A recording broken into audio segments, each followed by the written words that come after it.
Good morning, mister. Hello, how are you? I'm doing good. But it's been a lot of shadow work for me. Really? hmm Which is good, but it's hard to realize that that's where you are. How did you come to that realization? Something added to my life that I didn't need it.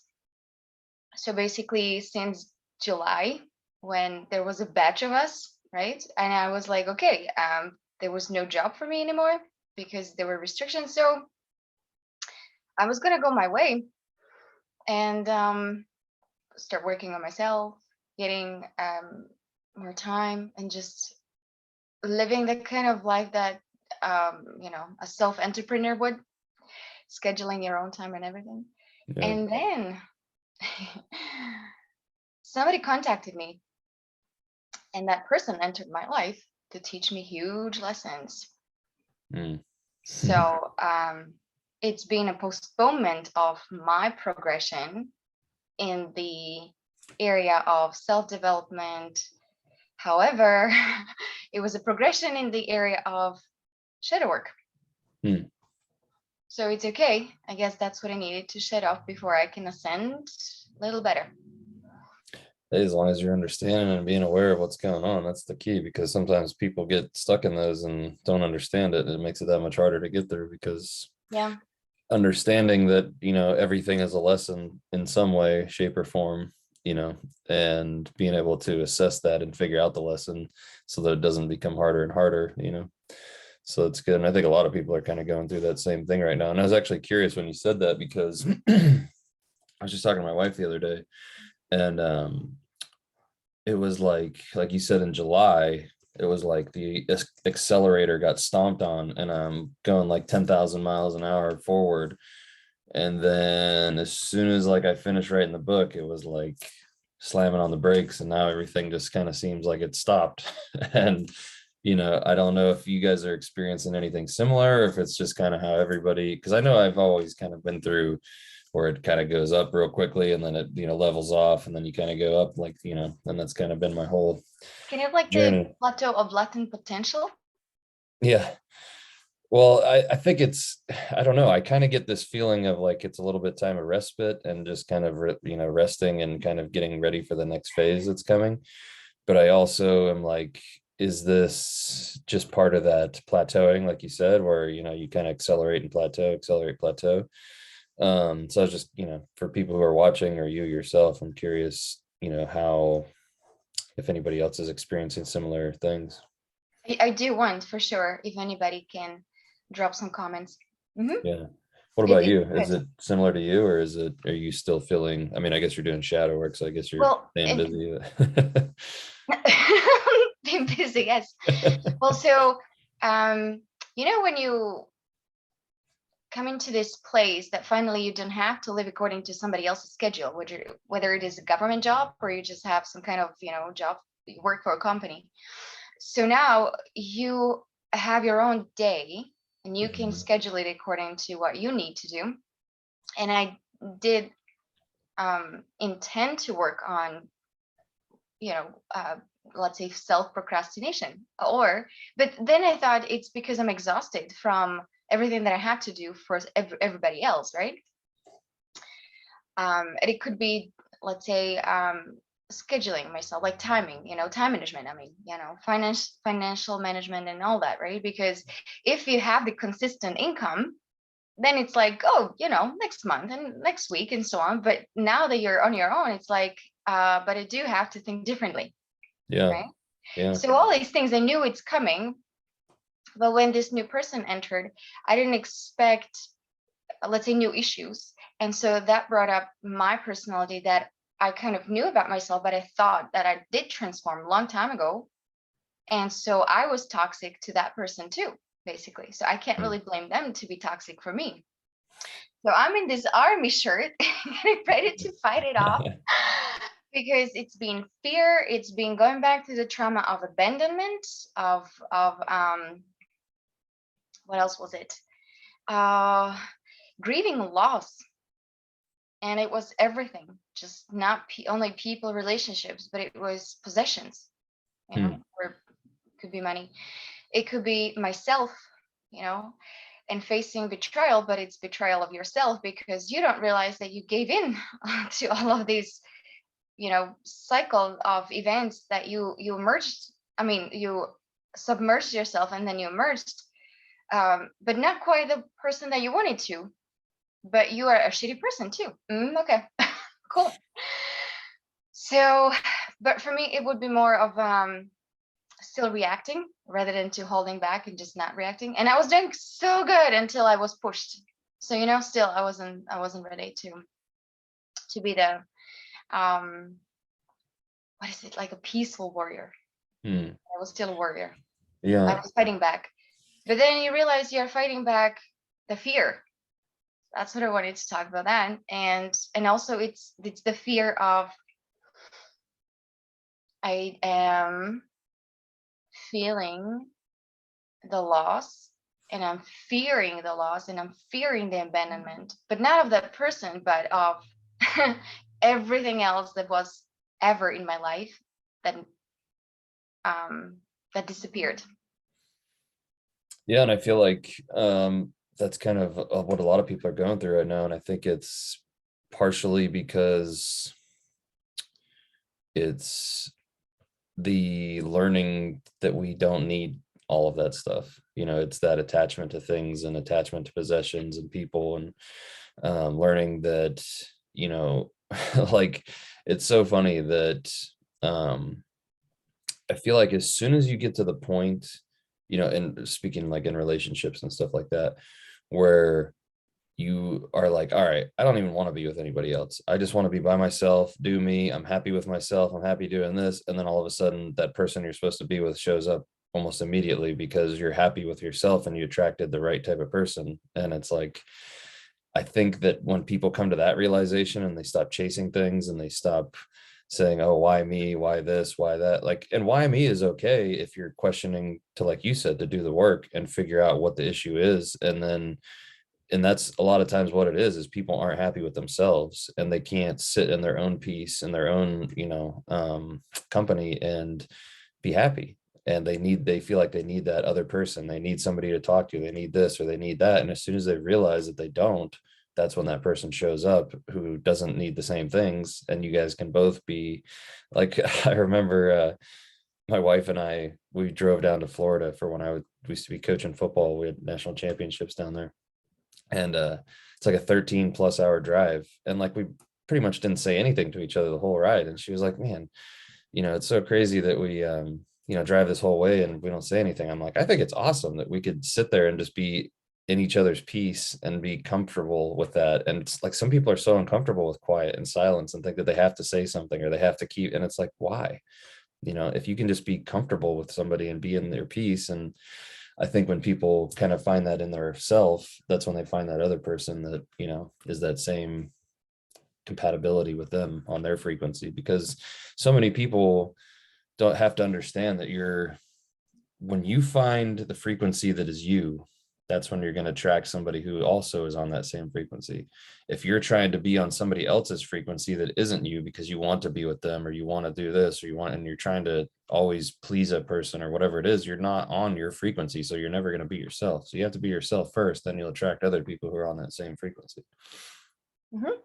And I was actually entering this kind of, I would say, union with this. And what the problem was for me, that I needed to learn the financial attachment or detachment. It wasn't really a person, but it was this. And it can be, let's say you are fine. And another of example I can provide, I see my friend who couldn't take that the other person had children. So he loved everything, but he was like, that bothers me. I can't. So, that's another kind of realization about yourself, that, and he thinks that's perfectly fine. He doesn't see this as an issue, but it can be an issue, right? Because you are judging, maybe not really so judging, but rejecting the person because she has children. Hmm. or he, you know, Hmm. it's also not quite okay, but it's your preference. That's fine. Yeah, I mean, I think that, yeah, I think we have to grow past those things where we say, oh, how could somebody not like kids, or how can somebody like, everybody's got their own frequency that they reside at, and the fact that you don't understand it just means that you're not on that same frequency as them. And a lot of people's peace comes from choosing not to have children or whatever else. Like I can totally understand and relate to that, but I can also understand going through the lessons that children provide. And sometimes the people, and I'm speaking from experience here, I'm not pulling this out of my butt here, but in his situation, I was the same way. My wife has two kids, but I had to overcome my issues because she was worth it. So but and it's taught me a lot of lessons along the way too. And I wasn't probably wouldn't have learned them had I not kind of forced myself into that situation and in that way. Right. And that's what can happen as well, that you are not overcoming this lesson, and then it keeps coming because that same person keeps meeting women with kids.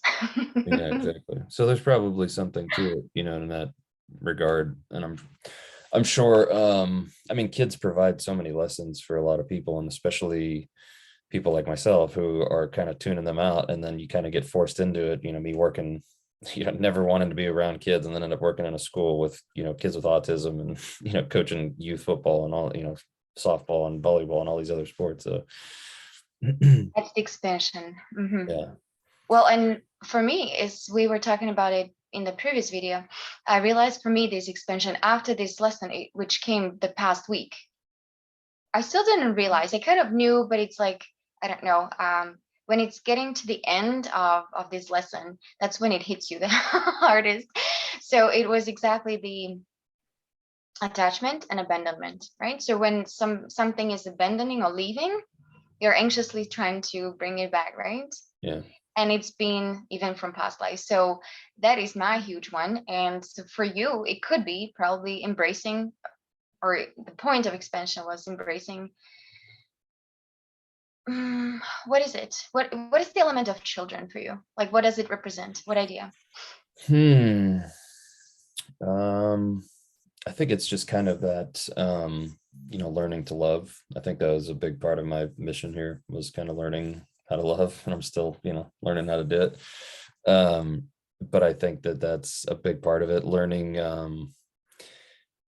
seeing things. I think we might have talked a little bit about, my OCD, being clean and tidy and all those different things, and kind of some things I still definitely feel like it's important to be clean and tidy and all that. And then I think there's other things where it's like, okay, maybe that was a little bit, like, why, what's the point of being that extreme, and what does it matter if this is a little off, or this is so I think there's that kind of finding that balance, which is everything. Everything is balance. There's no like, you should be 100% let kids do whatever they want because they're kids and they're trying to do this, and it shouldn't be the other way either, where you're 100%, it's your way or no way, type of thing. So it's always finding that balance of, we're trying to make a good society out of these creatures that people have created. So let's make sure we teach them the right way, and don't let them just do whatever they want, but also don't stifle their abilities and creativity and that stuff too. Oh, and I wanted to ask, because you both now on the path of healing, you have a little different, maybe, way of healing than your wife. She's a Reiki master. Would you call? She's level 2, I believe. Yeah, level 2.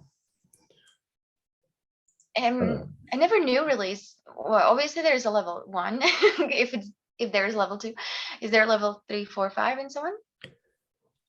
I know there is. I don't know how far it goes before it's considered master. I don't know if level Oh, 3 is okay. considered master, or if it's another one past. I'm not sure how. Like, I really don't know much about it. I kind of just got it and have been kind of figuring it out since, Right. like, Right.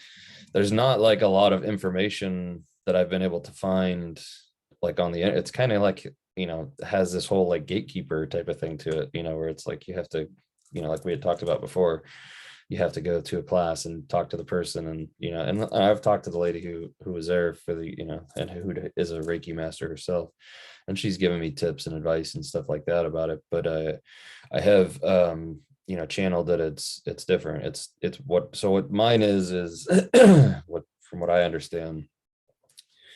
So there's Reiki, where you're essentially channeling the energy through you. You're just a conduit, right? You're accessing that higher energy and you're letting it go through you to that person to allow them to heal themselves, essentially, with that energy. And what they've told me is what I do is I am like an amplifier. And I think I might have mentioned to you that before, that they, and I can go either way. So I could amplify good or bad. So I'm just kind of like an instrument, I can. Oh, can you give us an example? Yeah, Like I mean, how can you before, amplify good and bad? oh, if I'm in a bad mood, you'll know. I can clear a room.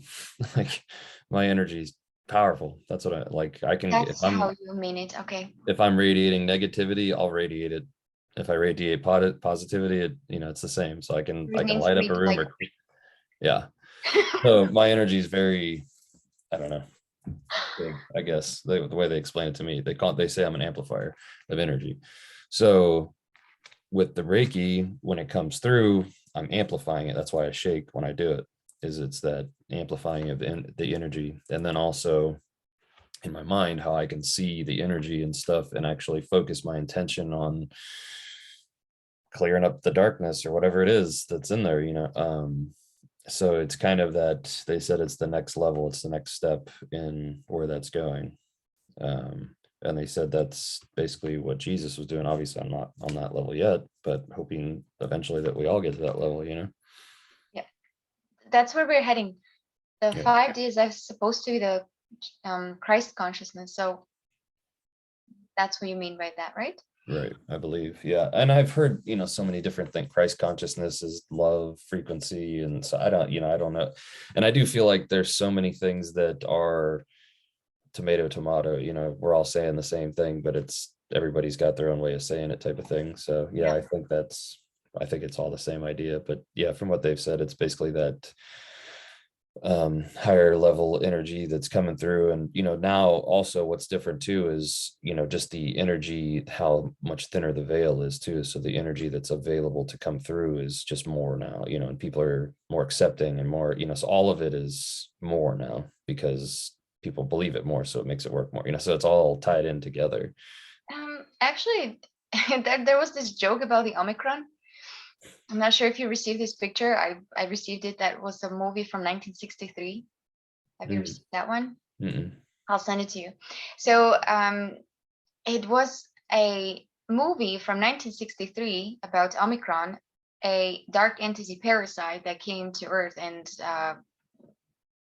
Oh, you know what? like I did see something about now that you say what that. was it? Yeah, it was What like has an alien something yeah, that little yeah. inhabited bodies. Yeah, I do remember seeing that now that you say that. So and Yeah. this friend of mine who sent it to me, he said that you see we've been primed. So with this, on the other hand, that's one thing we can always go back to. Yeah. When you're saying that we are you guys are forerunners, because I don't have any practice of like healing people, but we are talking about it, and so many people are opening groups and do meditations and so on. So yeah, I mean, we're opening this capacity for everybody else to wake up. So we are priming. Yeah. Yeah, for sure. Well, and that's what they said. I mean, this whole thing goes both ways in all directions. There's like when I channeled about the split and, are the negative or the darkness, however you want to describe them, are they trying to pull everybody to their team? And they said, yeah, and we're trying to do the same thing. It's both teams are trying to get everybody to their side through this split and get as many players on their team as possible. So, I mean, both sides are using their tactics, and, obviously the darkness is a little bit more hands-on and a little bit more forceful and deceitful and those sort of things. But I mean, especially once you're, yeah, I think it's more of for the light. Once you see the light, it's pretty easy to come over to that side. The dark takes a lot of work to stay to manipulate, to keep people, they have to work really hard to keep people on their side. The light, So all it takes is that one piece of truth that somebody says, what? And then they go and do their, research or whatever it is. And then all of a sudden everything starts clicking. So it's really not that hard so I can see why the light doesn't work as hard. Like I said, they describe themselves like a street sign, you can take it or leave it. And the darkness has to obviously work a lot harder to keep up with whatever they're trying to pull. mhm. I realized that this morning on the word persistence. Yeah.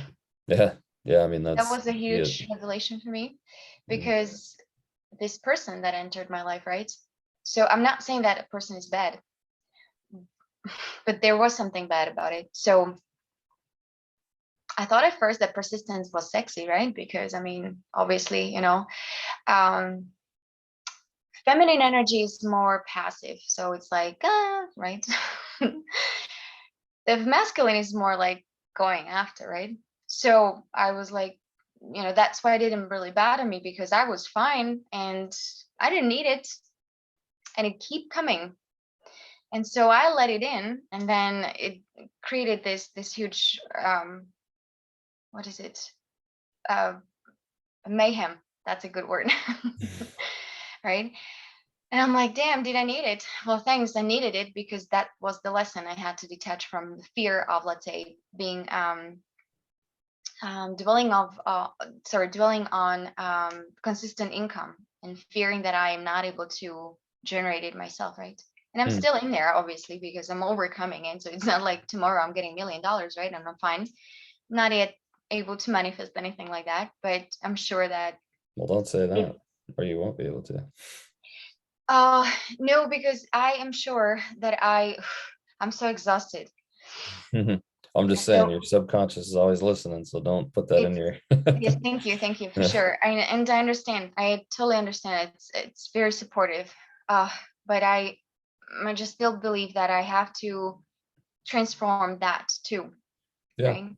And it takes time. And another manifestation of like this darkness, being more hands-on. It's not just persistence, but it's also pain. Mm. So they say when your heart is expanding, it should not, you shouldn't feel pain in your heart. It's actually very good feeling. And somebody says growing pains, right? Oh, so you're growing, you're expanding, so it's okay that you are hurting and so on. Nope, not so much. Like some people believe, oh, when you're doing meditation on your heart chakra and it's hurting you or something, it's expanding, it's okay. And then another practitioner would tell me that's actually not true. And I can see both. So again, it's up to everybody, but Yeah, I was gonna at say first I whatever you did believe. believe, okay, so my heart Yeah. hurts, it's okay, it's expanding, so that's a good sign. And then someone else told me it's actually, it doesn't ever hurt. When you are expanding, when you have that light, and when you have that healing done on your organ, or on any kind of part of your body, it actually feels very soothed. Mm. I would agree Argue to with that too? disagree. I'm going to give you an example of just what I did the other day. I don't know if you happen to watch that meditation I did for the third eye, but so I had, concentrated that light energy coming into my third eye. And yeah, it felt great while it was going on. Just like you said, very soothing, all that. I felt that pop, which was super weird. It felt like something fell from my head down my throat. And then I had like the worst headache ever for the next like 2 days. So I would say that both are true. It felt great while it was doing that, but I had to kind of, I mean, I kind of ache in it to like, have you ever been to the chiropractor? No. So sometimes when your back's way out of alignment, or your neck, let's say, is way out of alignment for a long time, your muscles and all the tissue around it will start to grow and form around that, the way the bones are, right? So when you put it back the way it's supposed to be, all the muscle and tissue around it has to kind of reform around that. So it's kind of that, pain of that reforming, but it's not a bad pain. It's just of, it's getting back to the way it's supposed to be.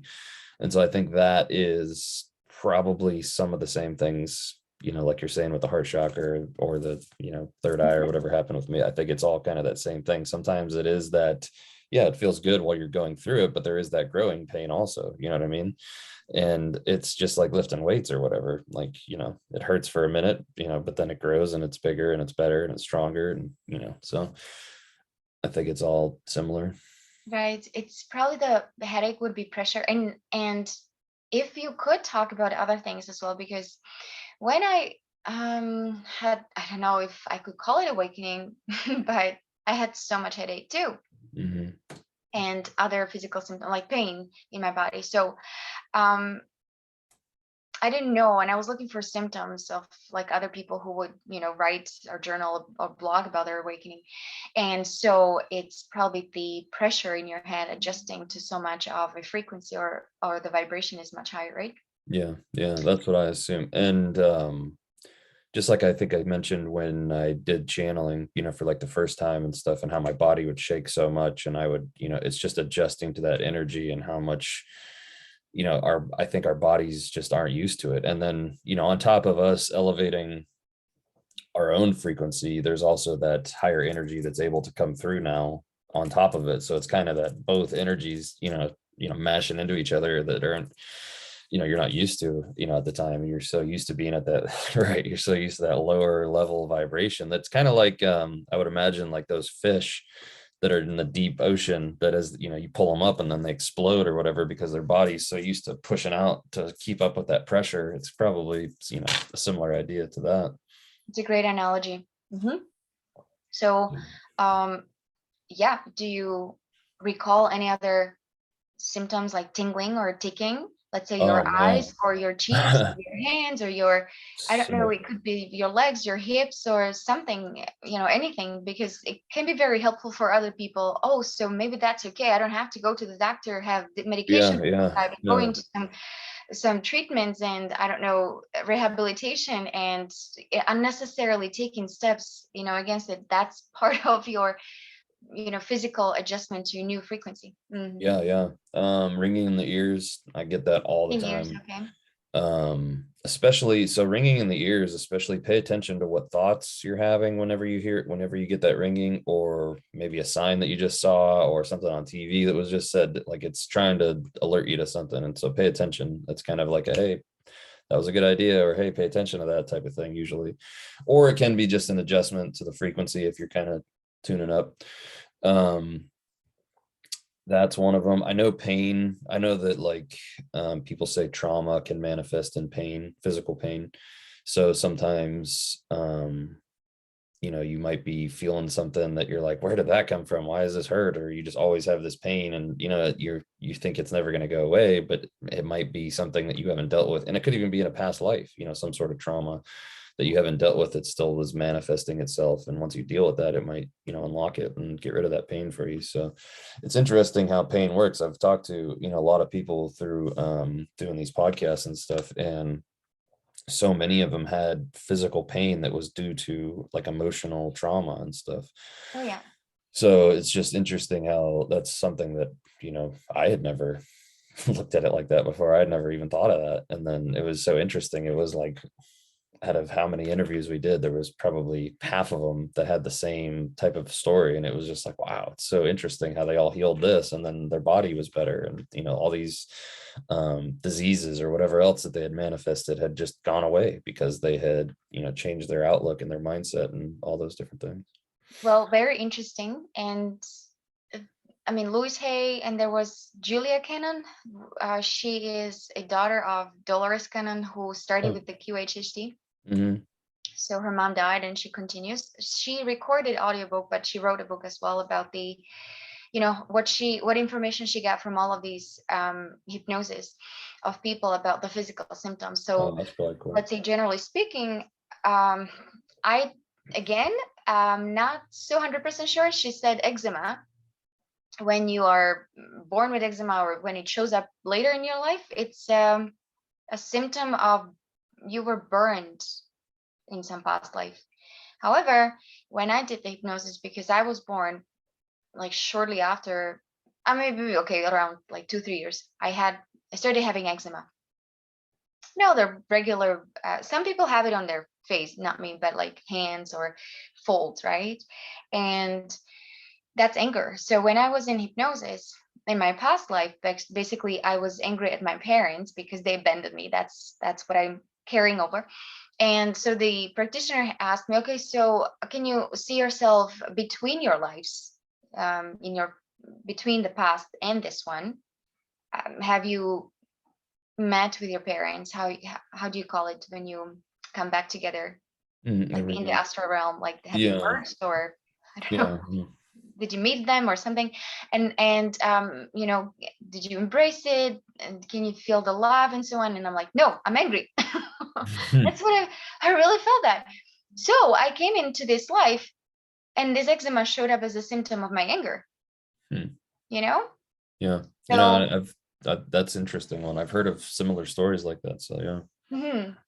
So yeah, Juliet Cannon, she says that other people who go through hypnosis, it shows as they were burned in their past life. So now they have spots on their body with eczema. That's where they were burned, right? I've heard of like birthmarks showing up as like wounds where you died, or entry wounds from a bullet or an arrow or something Right. where you died in past lives. I've heard of that too. Now I will say that, don't take this as that's this cause of your eczema, because some people it's their diet too. So, there's the human factor that plays into these things as well. So don't think that it's like I'm not talking to you, I'm talking to whoever's watching.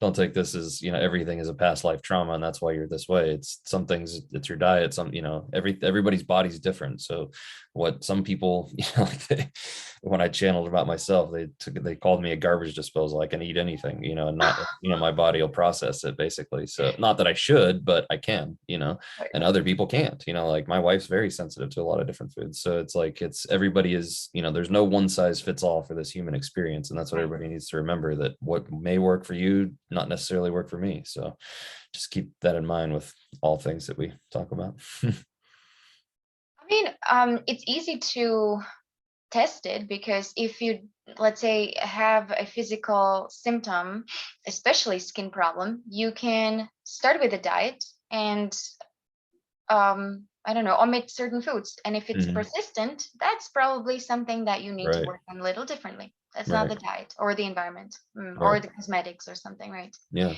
it's And it easy could to be a test it. belief that you have too. Like, so there's, all the different Yes, layers. Maybe you right. believe that, like we talked about, do you believe that you get sick every Christmas or every, whatever. So if you believe these certain things, it's going to come and manifest in those ways too. Like, and some people,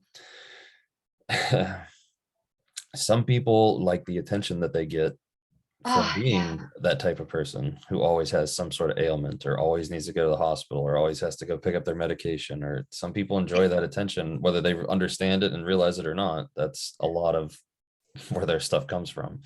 How do you call So it in English? Hypochonder? How do you pronounce hypochondriac. it? Hypochondriac? Okay. Yeah. Yeah. Yeah. So And there and are they don't people like that. realize that they're attention seeking. It's all attention seeking behavior. It's, I need somebody to take me to the hospital, I'm this victim, I'm this, that's how I get attention from people. And Hmm. so How do you get attention? Because we all need attention, since we are human beings, and it comes with the kind of trauma of being seen and heard, right? So for me, I can just say quickly, it's okay. Nah, never mind. I'll go back to it maybe later. How about you? How do you seek attention? I don't know that I do. I'm not really. I mean, I'm sure it comes out in some ways subconsciously but I don't. My attention that I seek, especially at this point, is basically to accomplish this mission that I've been put on, is to awaken people as best I can. That's really the only attention. I mean, if that would be considered attention seeking, I guess, but I'm very comfortable in my own company. I can be on my own forever and be totally fine. I mean, I enjoy other people too. Obviously, I wouldn't be married if, but I am very comfortable in my own skin. I don't have a problem being alone. So I don't need external I don't believe external validation, even if I do get it. So I don't, other than with, it's cool for me to hear somebody channel the same information. So it's like, oh, cool, it is true, or whatever. But as far as like, if someone tells me my music's good or anything like that, I wouldn't believe him anyway. So I don't, I Believe don't, only in your own judgment?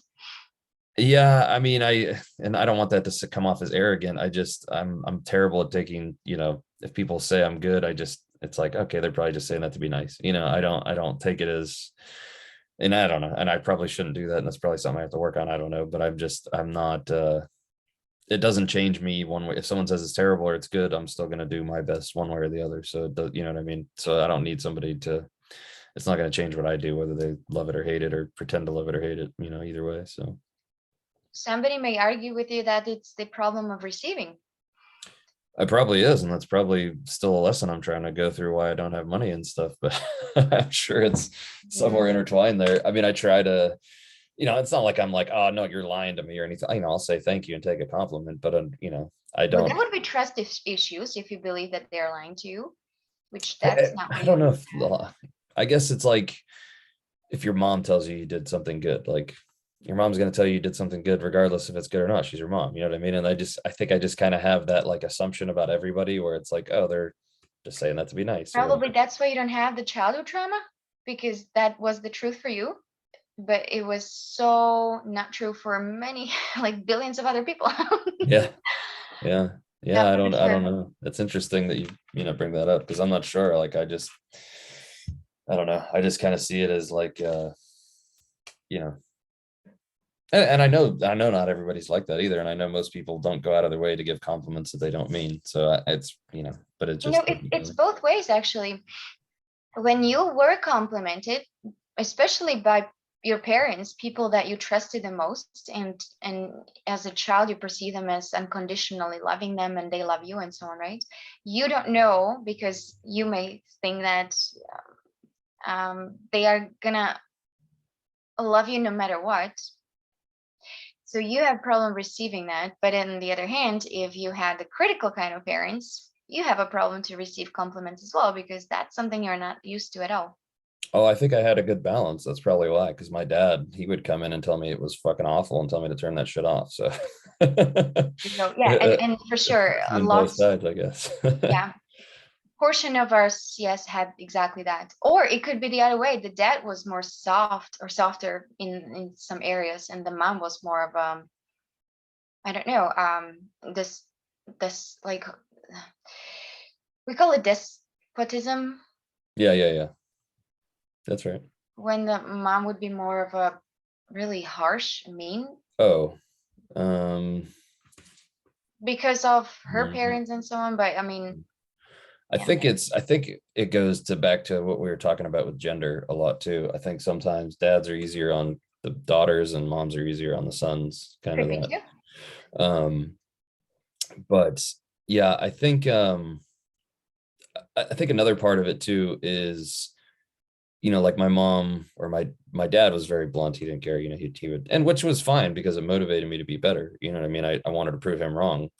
Um, but like with my mom, the type of music that I play, she doesn't like it anyway. So it's like she would tell, you know what I mean? It's one of those things where most people don't like the type, I play metal for the most part. I do other stuff too, but my passion is more metal. And it's not, exactly a popular genre. So most people like, what is their opinion on it anyway? It's not, you have to be into that type of genre to begin with. It's not something casual like a pop song where everybody could just pick, oh yeah, that's great, it's the type of thing. So it's kind of a very, yeah, so it all plays into this, type of thing too. um but and I have confidence in myself. Like I said, if I think it's good, then you know Yeah, what can you yeah. do? That's Well, all I can do is my best, and if people don't like it, then it is what it no, is. that's what is the self-alignment, and that's where we're pushed to it. That's why a lot of people are going through these traumas, because we're not aligned with ourselves. Mm-hmm. So one way or another, you are attracting certain elements, or entities, and it can be obviously people into your life that are going to show you how disaligned you are. So Mm-hmm. you have that. I love metal too. And I'm not sure why. Maybe because I grew up on that. My brother was listening to like heavy metal or power metal. I found Yeah. out recently, like a few years ago, but yeah, not that far, like in 15. John Bon Jovi, he Yeah. would be a rock Mm-hmm. type of genre. Um, I would love that. But then something similar where lots of bands, they started forming um, like a ensemble of men playing musical instruments and the woman is singing, but it's Mhm. more of a high pitch singing, more Mhm. of like an opera singer, Yeah. but they're playing heavy metal. So Mhm. they kind of call it power metal or something. Yeah. I Yeah, love and they that, have right? guys that sound like that too. So True, yes, true, yeah. yes. Yeah, but there's Um, I think there's a specific, I don't know if there is a specific genre that I know what you're talking about, where there's the female fronted metal like bands, but within Temptation and Evanescence and all Nightwish, of and these, there's a right? couple other Yeah. ones. Yeah. Nightwish, yeah, oh Yeah. gosh, I love those. So I wanted to ask you about the frequency because heavy metal is considered as that's a not a good frequency type of music to listen to. By But who? I love it, and I don't know. I don't want to eliminate it from my life just because, But maybe, yeah, it's who harsh said on it your was? drums or something. Hmm? Who said it was? Well, according to the solfeggio frequencies, it's not really soothing. It's not Well, the healing at solfeggio all. frequencies, nothing would be considered soothing if it wasn't in the tune. Solfeggio has to do with the tuning. So none of Western music would be solfeggio. Mine actually is. Mine's all 432 hertz. So it's metal played in 432 hertz. So mine is solfeggio. And it's, Um, I guess, the hertz that we are because Schumann's frequency, mhm. it has some hertz, right? So That hertz is frequency. It's the cycles per second. So when the wave goes up and down, it's how many times it goes up and down per second. So it's hertz is so the human frequency, which I think it's way higher now that this whole thing's been going on, but it used to resonate at 7.83 hertz, and 432, I believe, was some sort of um um how do you call it? I can't think of the word. Where it divides evenly into it. But it's more about what the numbers add up to. I think we talked about before. So the 4 + 3 + 2 = 9, you know. And then normal tuning for Western music is 440 hertz. So 4 + 4 + 0 is 8, which is disharmonic. So anything that would add up to a 3, 6, or 9 would be considered harmonic, and anything not would be considered dissonant. So it's more and about that's the tuning frequency. the tuning. Mhm. So that's one part of music, and another would be the hertz. No, that is the same thing. No, because you are listening to this frequency, right? And it comes to you through the measurement of these frequencies in hertz. So okay, I kind of see what you're saying. So it's the same thing. It's still going to come off. So what you're saying is when I tune my A to 432, okay, so that makes it, and then I'm going to tune all of those frequencies, and they're all going to be multiples somehow broken up, mathematically by octaves and whatever, up and down the frequency altogether. But now when I combine this note and that note, and then combine it with the bass and the singer and all those notes combined, it's going to make a new frequency. Yes, but that frequency is still going to be harmonic based on all the tunings being in Right. that frequency. So the overall frequency that you're talking about is going to be harmonic or disharmonic. And now this goes if the instruments are being played in perfect pitch and all that stuff too. So keep in mind, bad instruments or bad singers or stuff like that's going to throw all this out of whack anyway. But yeah, harmonically speaking, if everything is tuned in that frequency and played in the right notes, then everything would be harmonic as a whole as well. Yeah, I would have to find that out why they said like certain genres are not healthy because I don't exactly know the words to express it. But it's like Well, the and I'm going to go back to what we talked about earlier. This is an entirely subjective thing as well, because I can see how one person can say this type of music is totally soothing to them or does this for them, and then another person gets a complete opposite reaction out of it because it's completely subjective. So I don't put any faith into those type of studies. You have to be the way that your body is designed and vibrates and what frequency it vibrates at and what things are harmonic with your specific body and what things make you vibrate at whatever frequency makes you feel good is going to be entirely different from every other person on this planet. So what music makes you feel good or does what it does to you is not going to be the same as what it does to somebody else. So that type of study, I would take it for what it's worth. Just put it that way. Just preferences. Yeah, I just have that here as one of my posts. So while human screams can be quite loud, possibly exceeding 100 decibels, Mhm. And there was the highest world record is 129 decibels. You want to avoid that because the screams can hurt your ears, right? And so Yeah. that's what it's about. Like your body contains water. So when the screams are too high of a decibels, so maybe that's what I'm mistaking it for, hertz and Probably. decibels. Yeah. So that's That why makes it's sense. harmful. Yeah.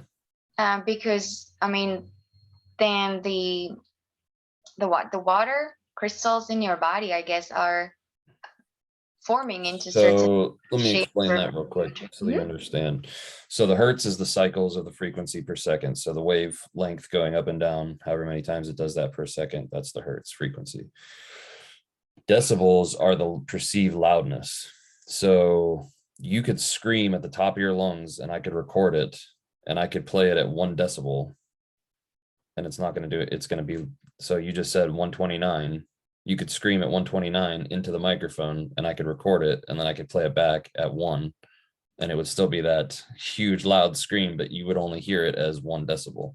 Does that make sense? Yep.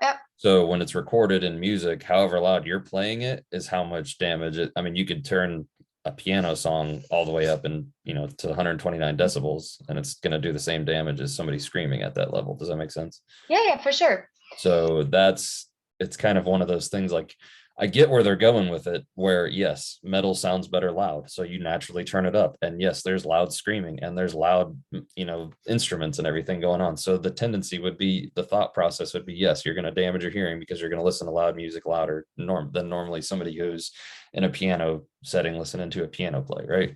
So I Mhm. see where they're going with it, but it's all subjective where maybe I like to listen to it at a low volume and it does no damage to my hearing at all. And it's still all out in the recording, but do you see where I'm going with like, No, I do. I totally love it.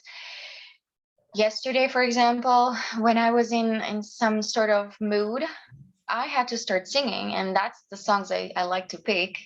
And that totally takes me to heaven. So exactly. And that's why I say I don't put any credence into, and that's where, Ariah explained to me before, with that illusion of kind of the dark and the light thing is, some people think swearing is the darkness. Some people think metal is the darkness. Some people think this is, and it's all perception, right? So it's all what you perceive and how it, resonates with you. So if singing metal makes you feel good, then obviously there's nothing bad about it. What's interesting also that when I do things, it doesn't bother me and I love it. And when this other person does the same thing, it would. So, for example, swearing, you talked about that. If I swear, it doesn't ring my ears, but if somebody does, I can't stand it. That's so funny, right? So the same thing goes for, let's say, my son likes to play his, I don't know, it's not even hip hop, it's more like rap. And I love rap. That's what I grew up on too. Because like my brother, for example, he would play different style of music, but then my friends, they were on Wu-Tang Clan, that's kind of like a hardcore rap and so on. And I loved it too. So I was like, did I like it because I like those people? But not necessarily maybe I liked that music, but I grew up on that. So I kind of got used to it. But I love classical music too. Do you like Yeah. classical music? Oh, I love classical. I Me make too. classical music too. And then swearing, for example, right? Or let's say certain habits we do and it doesn't annoy you, but then somebody else does the same thing and you would be like, the hell, what are you doing? It does bother me.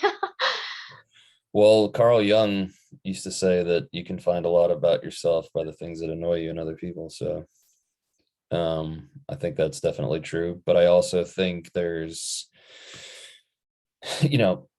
and this is where everything just becomes so subjective, because it's like, I agree. I think there are time and a place where swearing comes off as very off-putting and very, undereducated or whatever, however you want to look at it.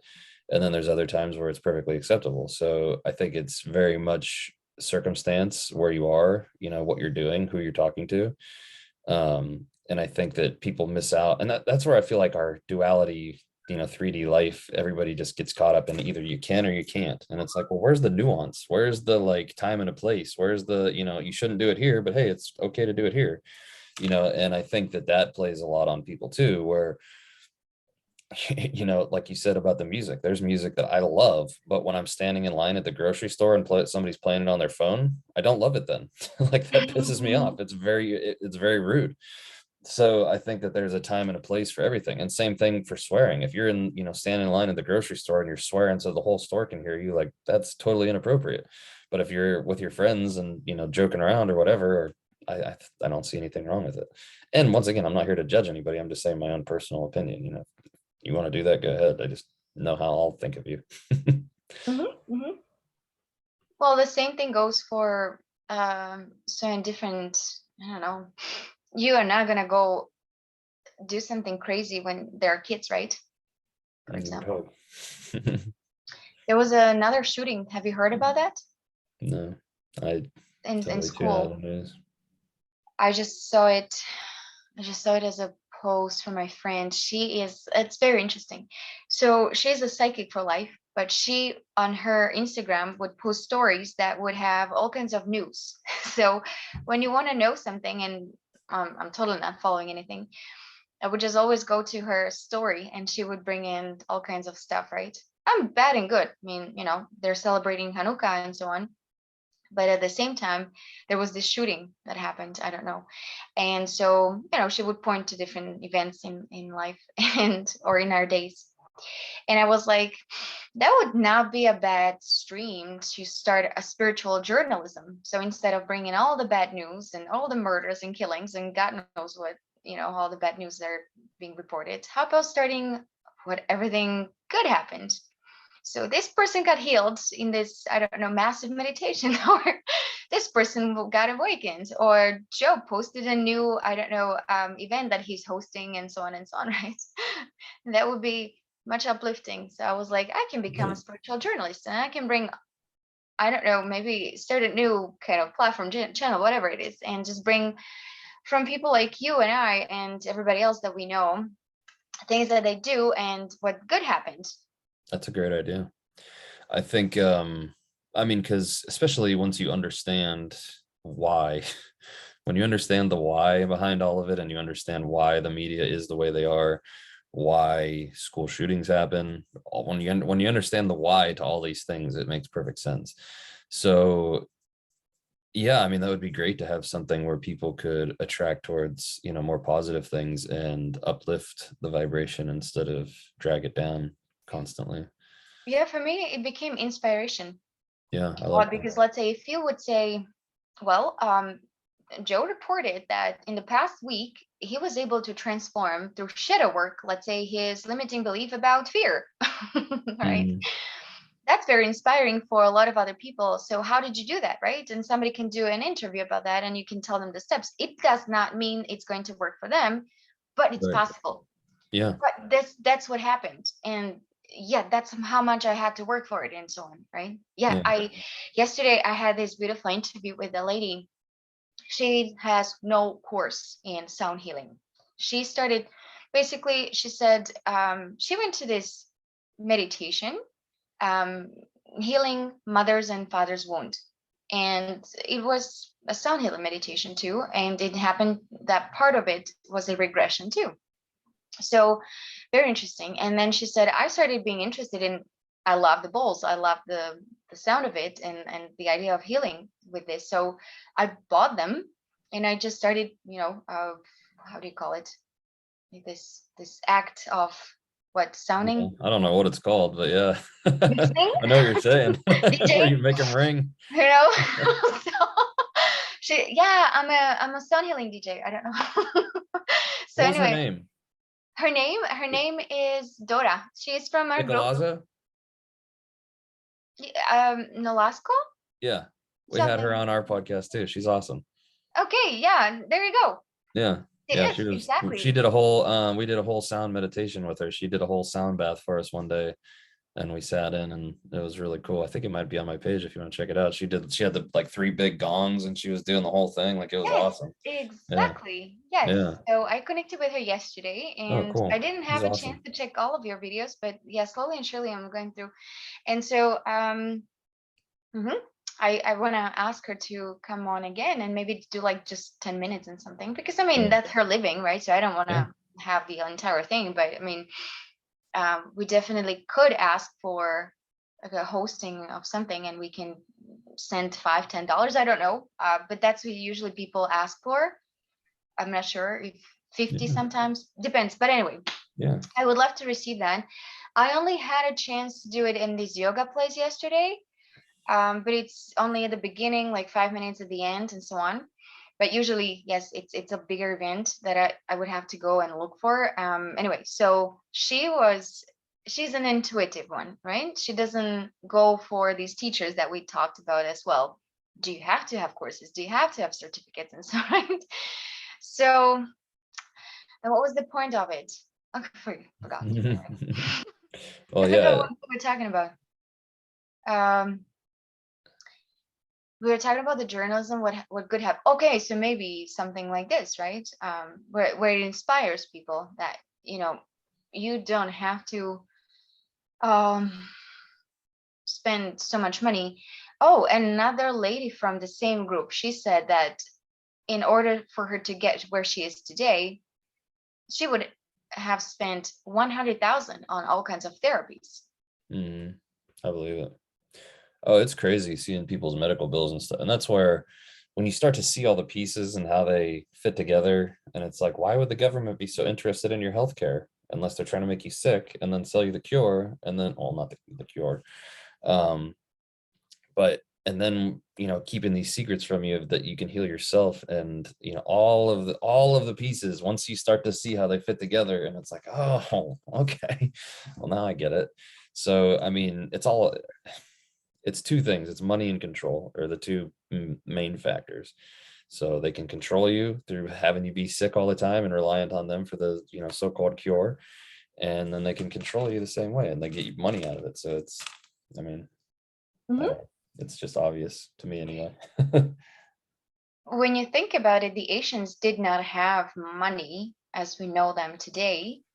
And so they had to have therapies and healings, surgeries and everything. That's how they did it. They did it with the sound healing a lot too. Hmm. Maybe as a company or purely based on sound healing, right? Gongs, or it could be singing, or it could be chanting mantras and all that. That's how they healed before. Yeah. I Reiki. mean, Well, obviously, and I channeled about like I was saying about how I do the Reiki, or however, whatever, I guess they want me to call it energy healing, spiritual healing, whatever they call it. So if I'm doing that, imagine another person helping me, or two or three more people, or a whole group of people doing it at the same time. Like, how much more? I don't know if you like the image that they always show me is did you ever see that movie Avatar? a little bit, yeah.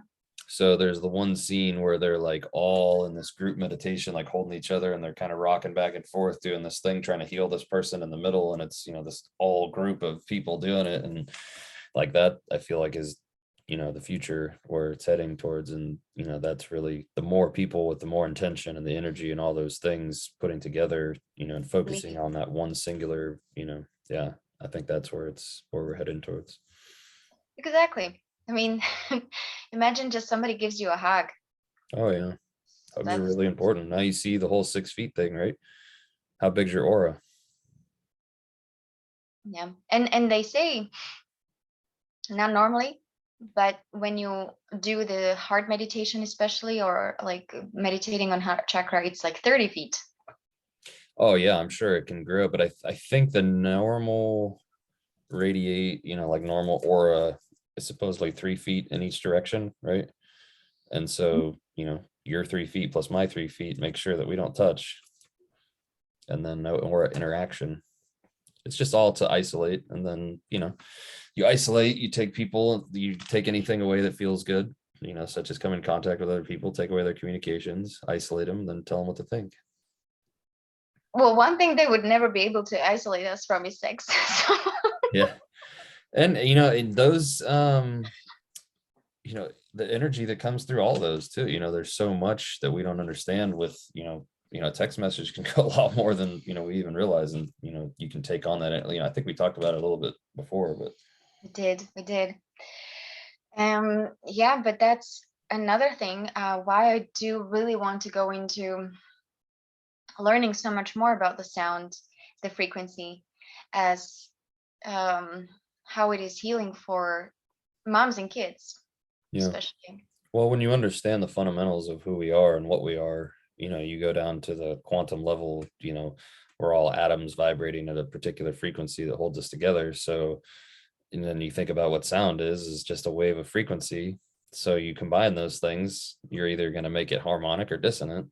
So those sound waves are going to make you feel better or worse, and like, I don't know if you followed that Astro World concert, that whole satanic ritual that went on down in Houston a few weeks ago. I made a video about it, but so that was the opposite. Those are those frequencies that hypnotize you, and they were sucking them in basically with that, and just totally taking away the brain function, essentially, from what I understand. I mean, bodily function. A lot of people's hearts were stopping, like all kinds of crazy stuff. So it just totally, so it can go in both directions too.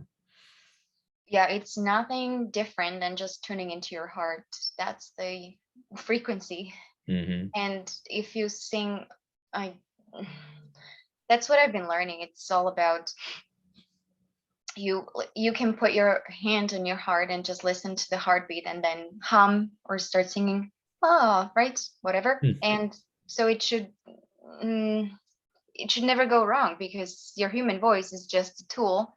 Yeah.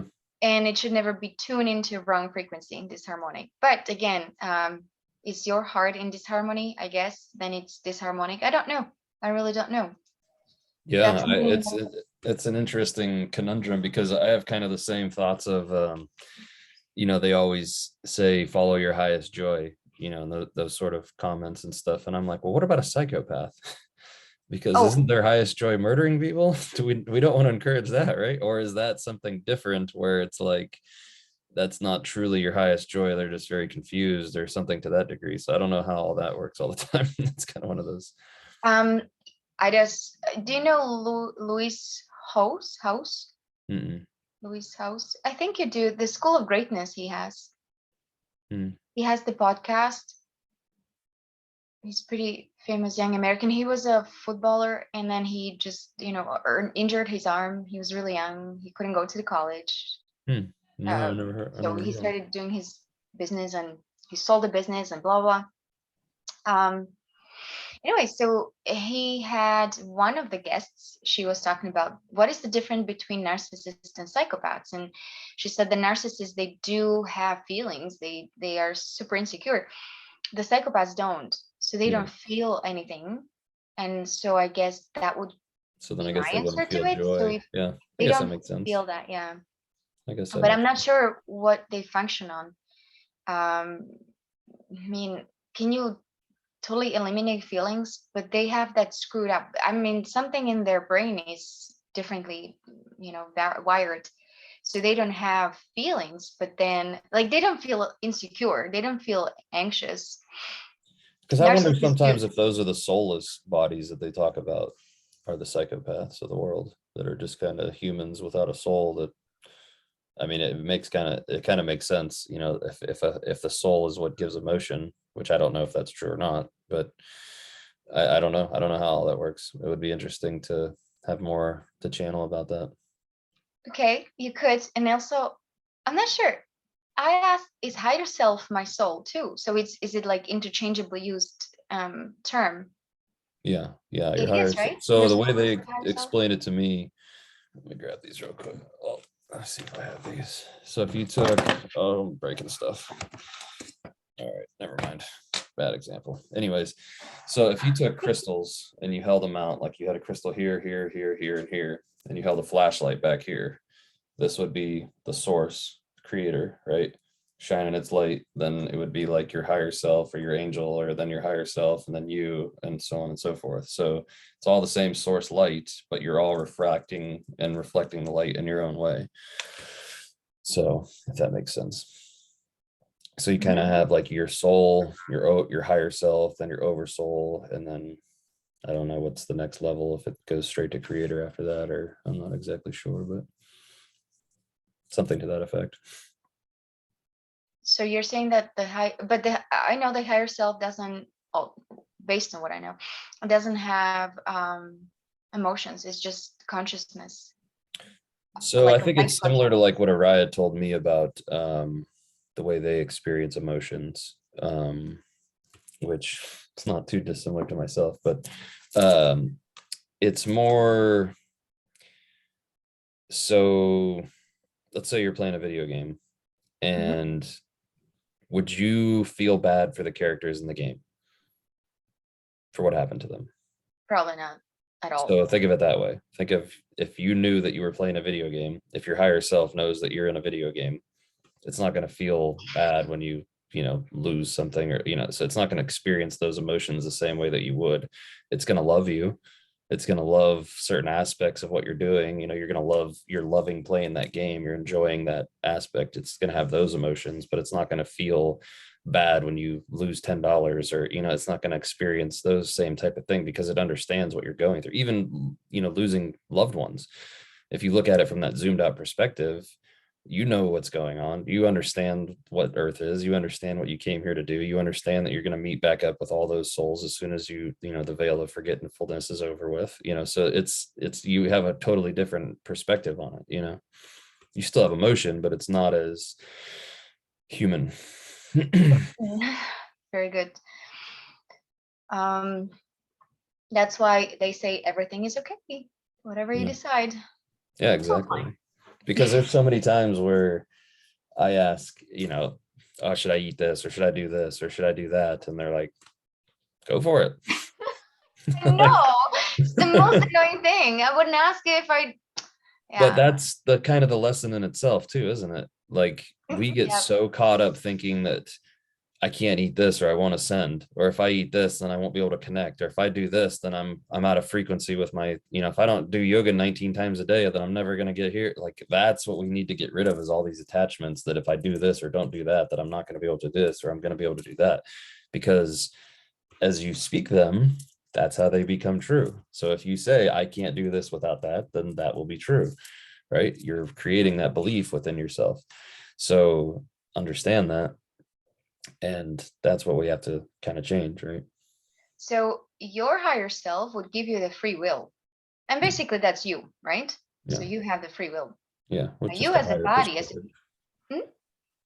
It's me with a higher perspective of things, I guess.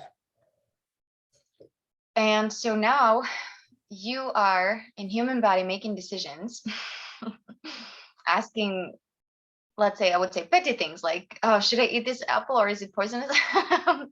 So now, goodness, I lost it again. What was I gonna say? So your belief, they're gonna be fine with whatever you decide, but it is your human body is making that belief, Yes. or is making that, I don't know, outcome of this, your action, a good or bad belief. I mean, think about it this way. I mean, I don't know if you're familiar with the game Grand Theft Auto, the video game Mhm. where you can do anything. You can blow up cities. I mean, literally, go No on consequences. rampages. Yeah. So if you think of you as the person loading up that video game and you're playing that video game, whether you killed everybody in the game or you went out and gave hugs to everybody in the game, whenever you shut the game off, the same outcome's there, right? You had a good time playing. So I think that's the way the higher self sees things. And honestly, I think that, not that I'm encouraging rampages or anything like that, I'm hoping that most people's better self would prevail in this situation. But I also do think even if you were that person, you're experiencing consciousness in a different form to give the creator its, evolutionary information about how it's like to be that form of expression, right? So there's always the and it's such a hard, and I don't even like saying things like that a lot of times, because I think that so many people's human interpretation, oh, he's just, whatever. It's hard to have that zoomed out perspective of this being an evolutionary school, and all things are go and all things are whatever, because we're here to learn. We're here to figure out how, hey, whenever this happens, how do they react? Whenever there's a huge flood and they have to restart, how do they react? What's the consequences? What are the decisions that are made based on each individual level? How do they react to this? So there's so much more that we understand, and we try to, think about it in our tiny little human brains and try to comprehend this vast, um, system that's been created and, and tried and tested over and over in different times in different places.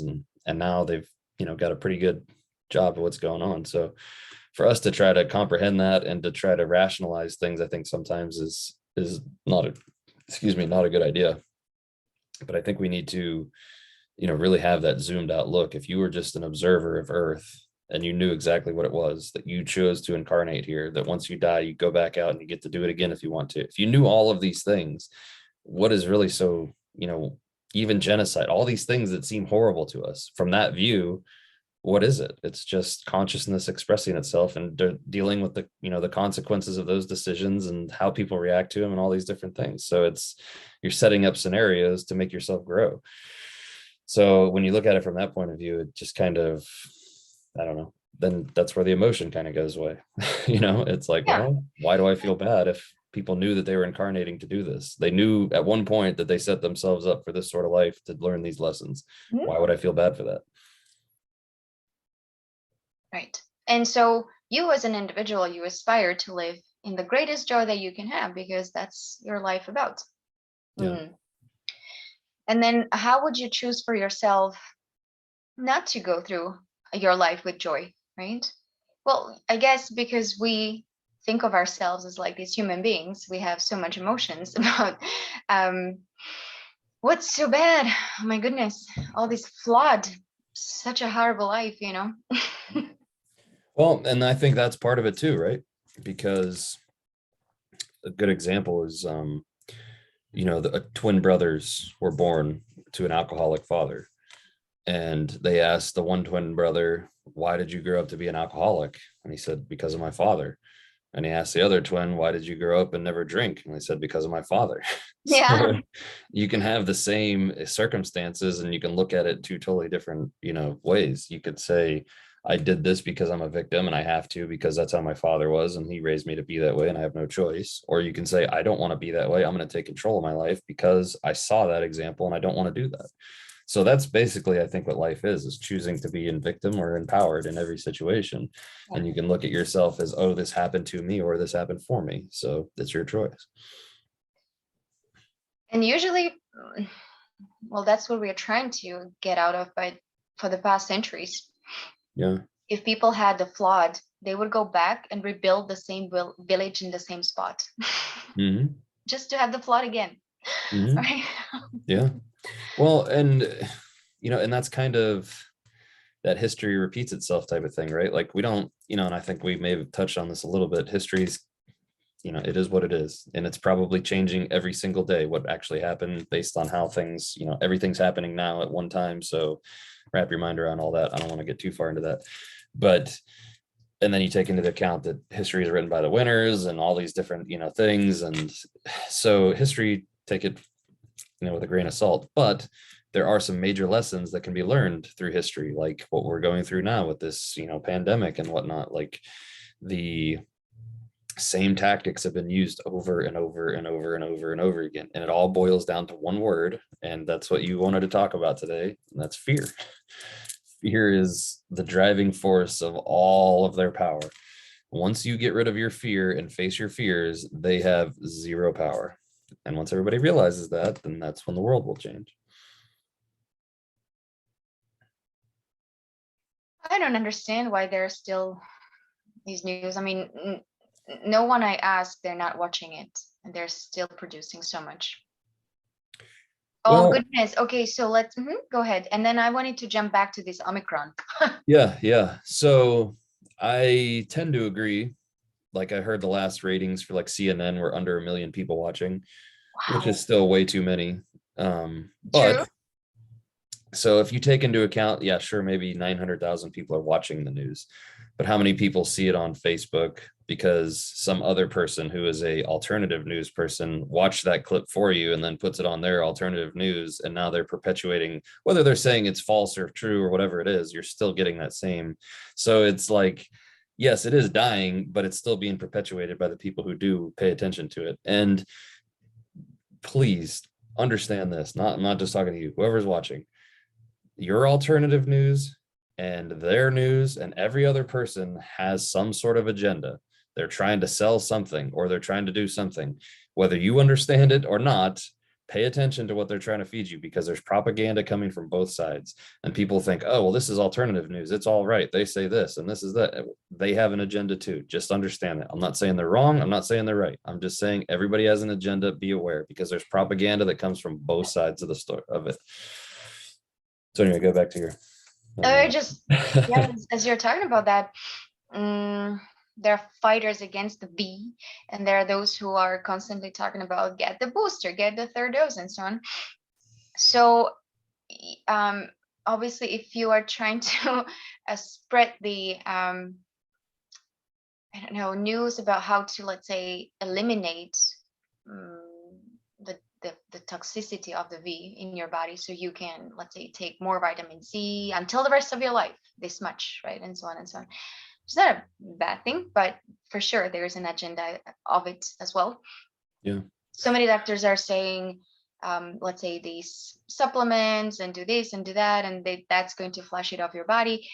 So I'm not saying it's wrong or it's a wrong type of information, but as you are saying, right, that's also, it comes to the point when I was watching this one, just got to me from my friend, where I sort of felt fear too, because I was like, damn, if I have to do this and this and this and this in order for me to detox this V from my body, oh, it's so fearful too. Exactly. And that's my point, is whether you have to understand where the underlying theme is. Is it fear? If it's fear from either side, then you don't want to be paying attention to it. Like, you know, and there are people who have very legitimate information that are still pushing fear. Like, and I'm not going to go into, you know, specific names and stuff, but if they're selling you survival food or water filters or other thing like that, you know, after every commercial, they have some sort of product that is for the end of the world that they keep talking about it's going to happen and this sort of thing. Like, there's an agenda there. And just understand that. And I'm not saying that the information isn't correct. It may all very well be 100% valuable, correct information, but they have an agenda of fear. And we, as enlightened beings, as we're trying to be, should be disassociating ourselves from anything that perpetuates fear, I think. I mean, that's my personal opinion. No, for sure. My head or is at least being able to identify it for what it is. Yes. I was just saying that my head is spinning. It's like I feel everything pouring out. But anyway, so it happens to me so much when you talk. Well, And another thing would be cryptocurrency. If they are saying, you know, you should be investing in it, and if you don't, it's time for you to, kind of get informed, right? Because, and it's like, oh, I don't know anything about it. I'm gonna lose so much money. I should be investing. I should, I don't know, hire somebody to help me, and so on and so on, right? That creates who's another. behind cryptocurrency? You're asking me. I have no clue, but. It's probably a good question to find out the answer to. Yeah, I mean, there was this Why would they want Japanese guy who found out, cryptocurrency? Another good not who question. found out, who found it. And another good question maybe to ask is, why do they want cryptocurrency? Obviously, yes. Anything, question anything. But I mean, And those are legit questions. If you're interested in, it's not just talking to you, anybody watching this, find out who developed it and why. And why was there a coin shortage all of a sudden last year? Why don't they want you touching cash anymore? You don't think that this is all pushing you in one direction where they can control everything electronically? And if you don't meet your citizen score and you're not obeying the government and getting your 29th booster shot, that you're not going to have access to your funds and go to the grocery store anymore? Okay. Think about it like that. And think about and go research who developed it and why there's a coin shortage and why they say that money's so dangerous and full of viruses and all these things. Then you'll understand where it's heading. Even though the government may seem like they're pushing against crypto and they don't want it, it's exactly how you make it so that people do want it, right? Mhm. So lead It's people right where you want them to by pretending that you don't want it. Make them fight it themselves, and then that's what they wanted the whole time. I truly believe that about gun sales too. I think that all oh these goodness. politicians who come out and say they want to ban guns probably have so much stock in all of these gun companies and know exactly what they're doing. And people, fall. And I'm not saying I didn't, when there was a point in my life, I was very fearful myself. I went through my awakening process the way, probably anybody else or similar to anybody else. And a lot of it was through fear. There was a lot of stuff when I started finding out things. I'm like looking out my window thinking we're going to be, getting our door kicked in anytime now for the stuff that I knew. That's just how my brain was working. And so obviously I'm glad I'm past that point. But yeah, I think people need to open up their minds a little bit. It also depends because let's say if you grew up in countries where really were scrutinized based on who you were with and every word you said, maybe what kind of music you were making and everything. They so specifically talking about one country, I don't know if I should say that name of that country, but they did come after a person. So the person had the window open, and he left his room, and he had so many musical instruments. They came through, they swept through the entire room, took all the instruments and the recordings and everything, and then they started you know they even called him for some kind of questioning and so on, and they threatened him, so we're gonna possess all this, and it was his living basically if you don't tell us this news. And so they accused him of being some kind of secret agent of for some other countries.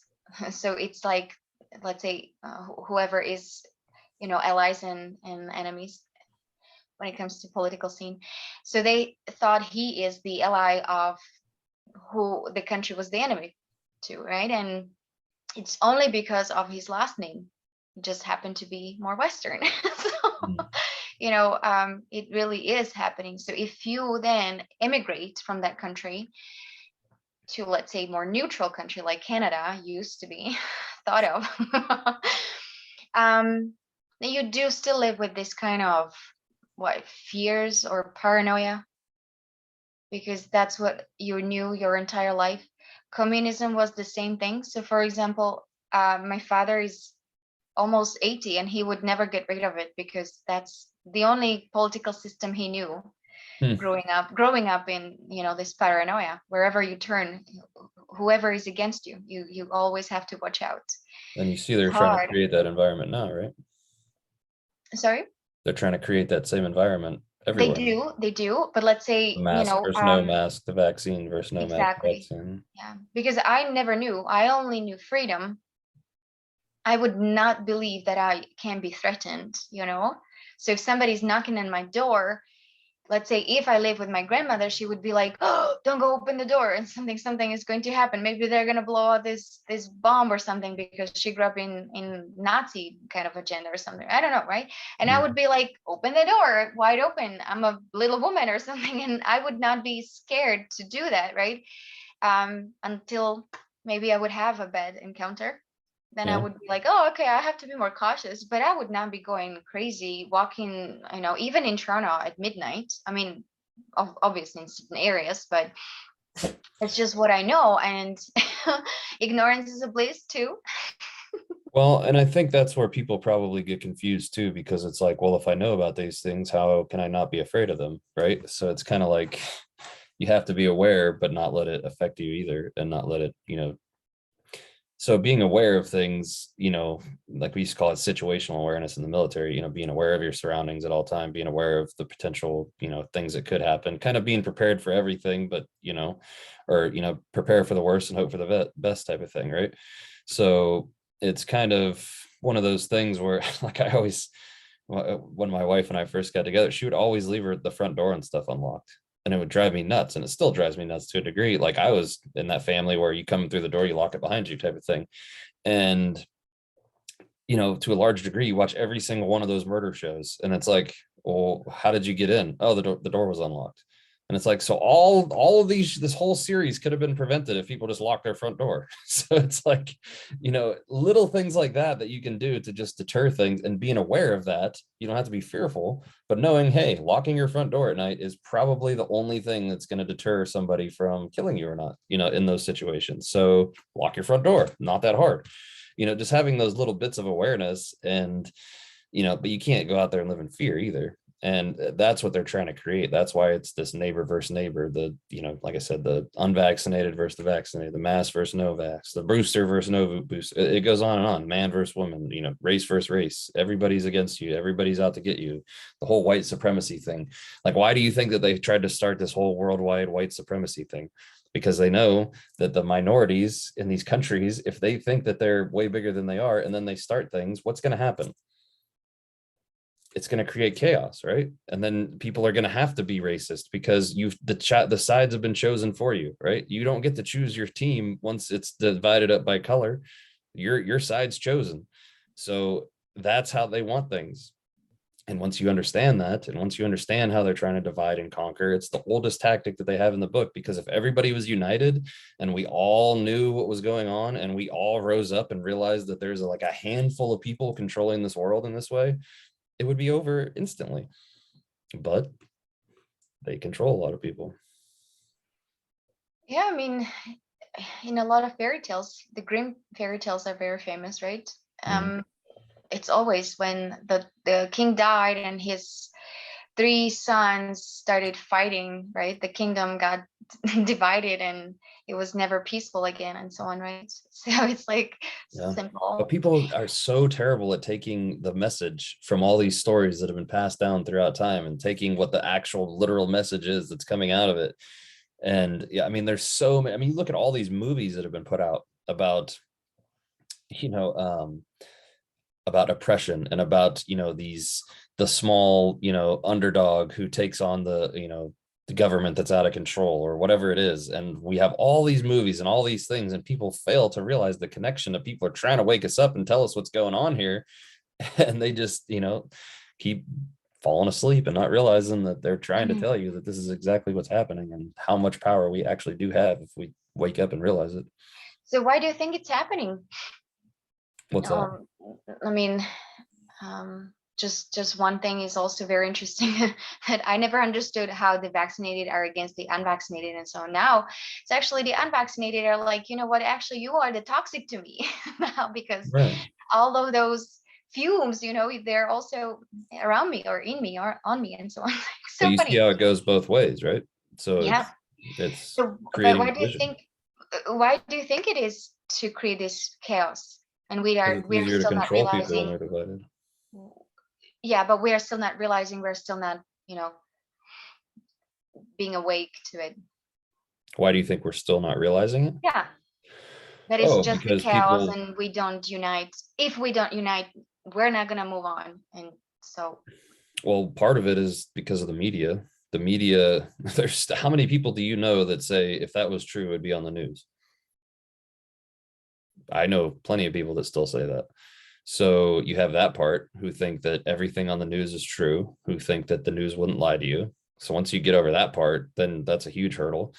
But yeah, I think that there's so many people who are so trusting of the system, and people like to hear what they want to hear. So if they love to be in echo chambers, so they'll go find whatever echo chamber they can find and hear all the people that are backing up what they want to hear, and they'll think that they're right. So, and that goes both ways. I mean, I don't want this to seem like this is, this goes in every direction. Everybody finds their little echo chamber that, they find the people that are parroting the same things that they heard, and they say, oh, that gives me validation. That must be right because they said it and this and that. And it's like, we need to be able to zoom out and see that everybody has some sort of truth in what they're saying, but they're being manipulated to some degree, at least most people who are in those situations. Because for one, most people aren't critical thinkers. Like, think about what school has done to you. What has school taught you? School has taught you that authority is right, that whenever you are told that that's the right answer, there's only one right answer. There's no multiple right answers. It's told you that, when you please authority, that's how you do good in life, right? So if authority tells you to do something, you obey and you do it because that's how you go along to get along. And that's all school does, is it indoctrinates you to that point. Yeah, it teaches you some other, skills that are somewhat useful in life and a lot of things that aren't. And I think a lot of it's there just to confuse you and aggravate you and, control your emotions in a lot of other ways too. But for the most part, it's to make you obedient and compliant and to tell you to sit still and do what you're told, and that authority is derived from somebody being in a position of authority. And that's all it is. So I think that's a huge part of it. You have people who you're seeing now, they've already moved on from the people our age with this whole pandemic and stuff. Now they're focusing on the kids. That's why the kids have to wear masks in schools. That's why all of a sudden this new variant is really toxic to kids and they have to get this vaccine that was just approved for 5 to 11-year-olds. Oh How? my gosh, really?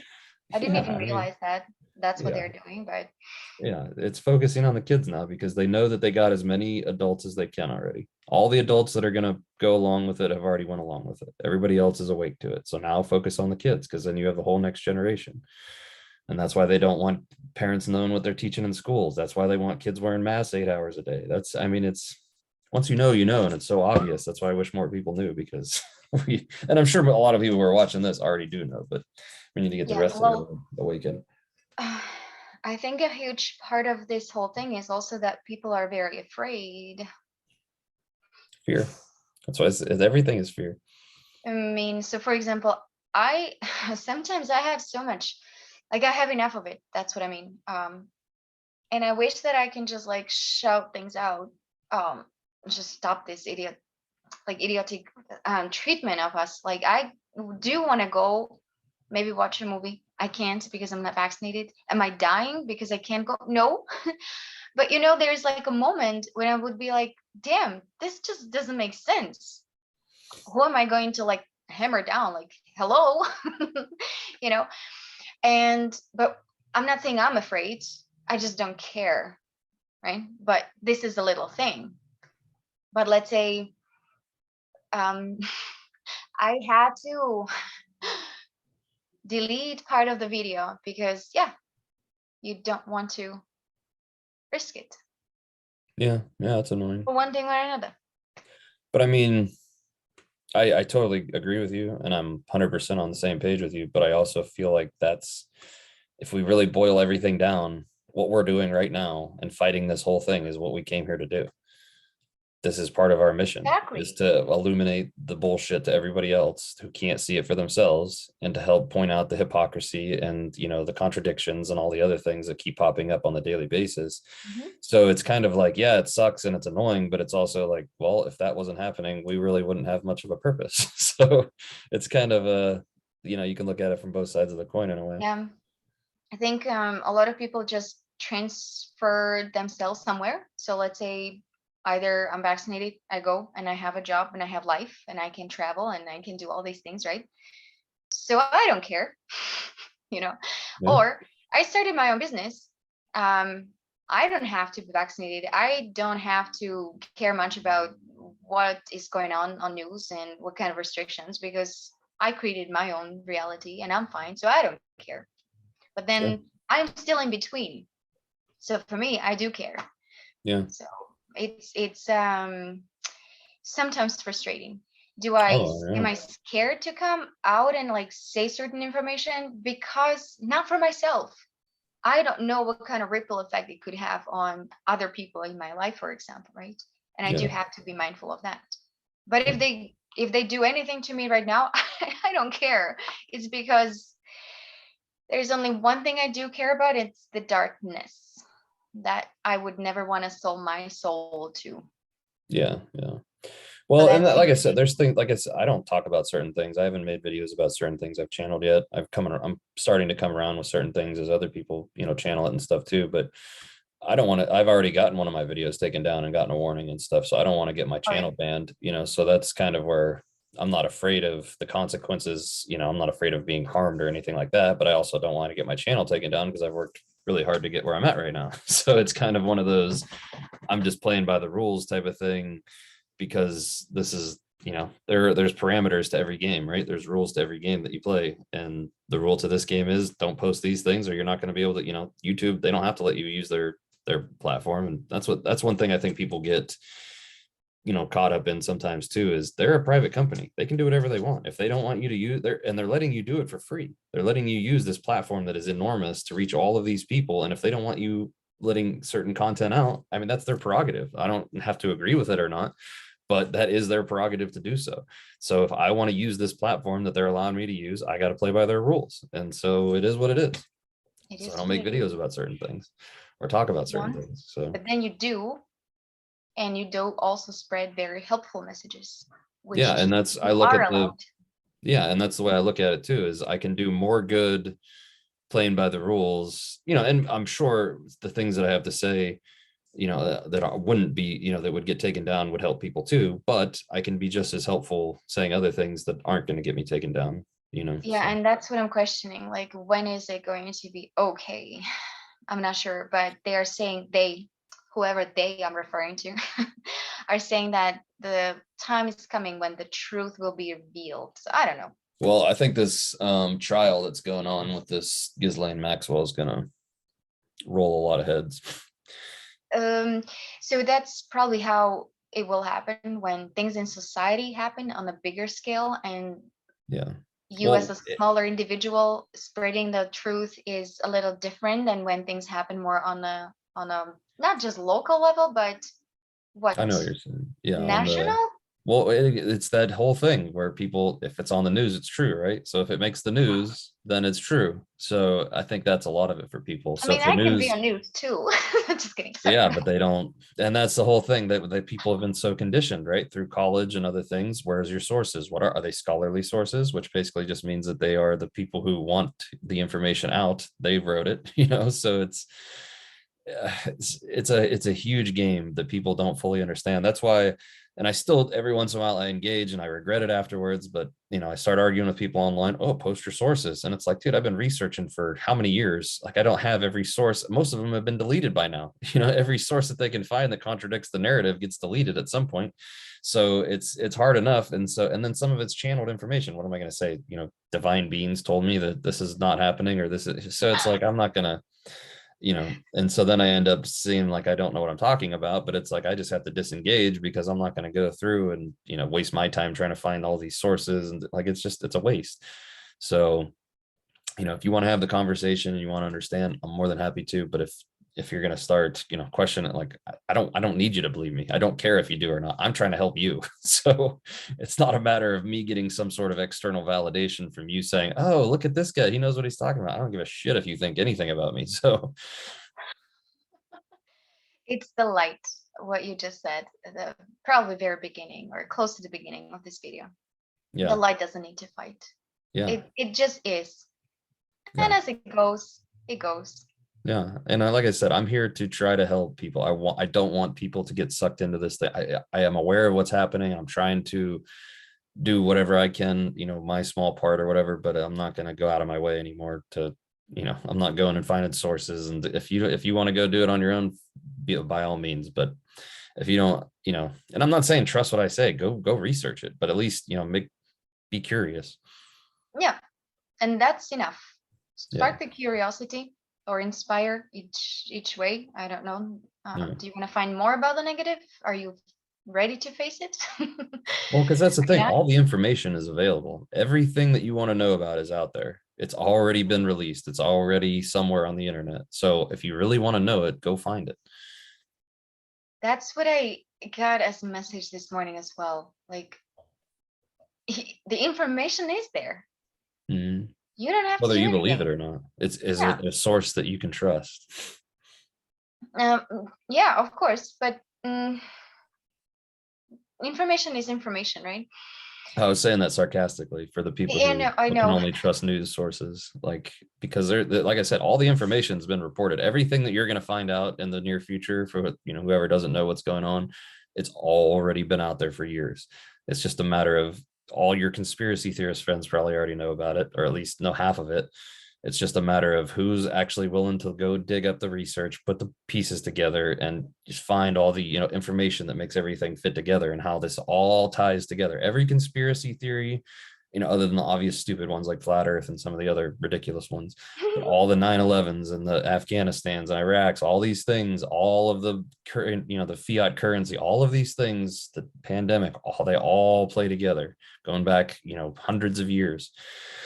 So once people start to understand and connect the dots, that's when the real mass awakening will happen, and that we've just been controlled by psychopaths for as long as humanity's been around almost.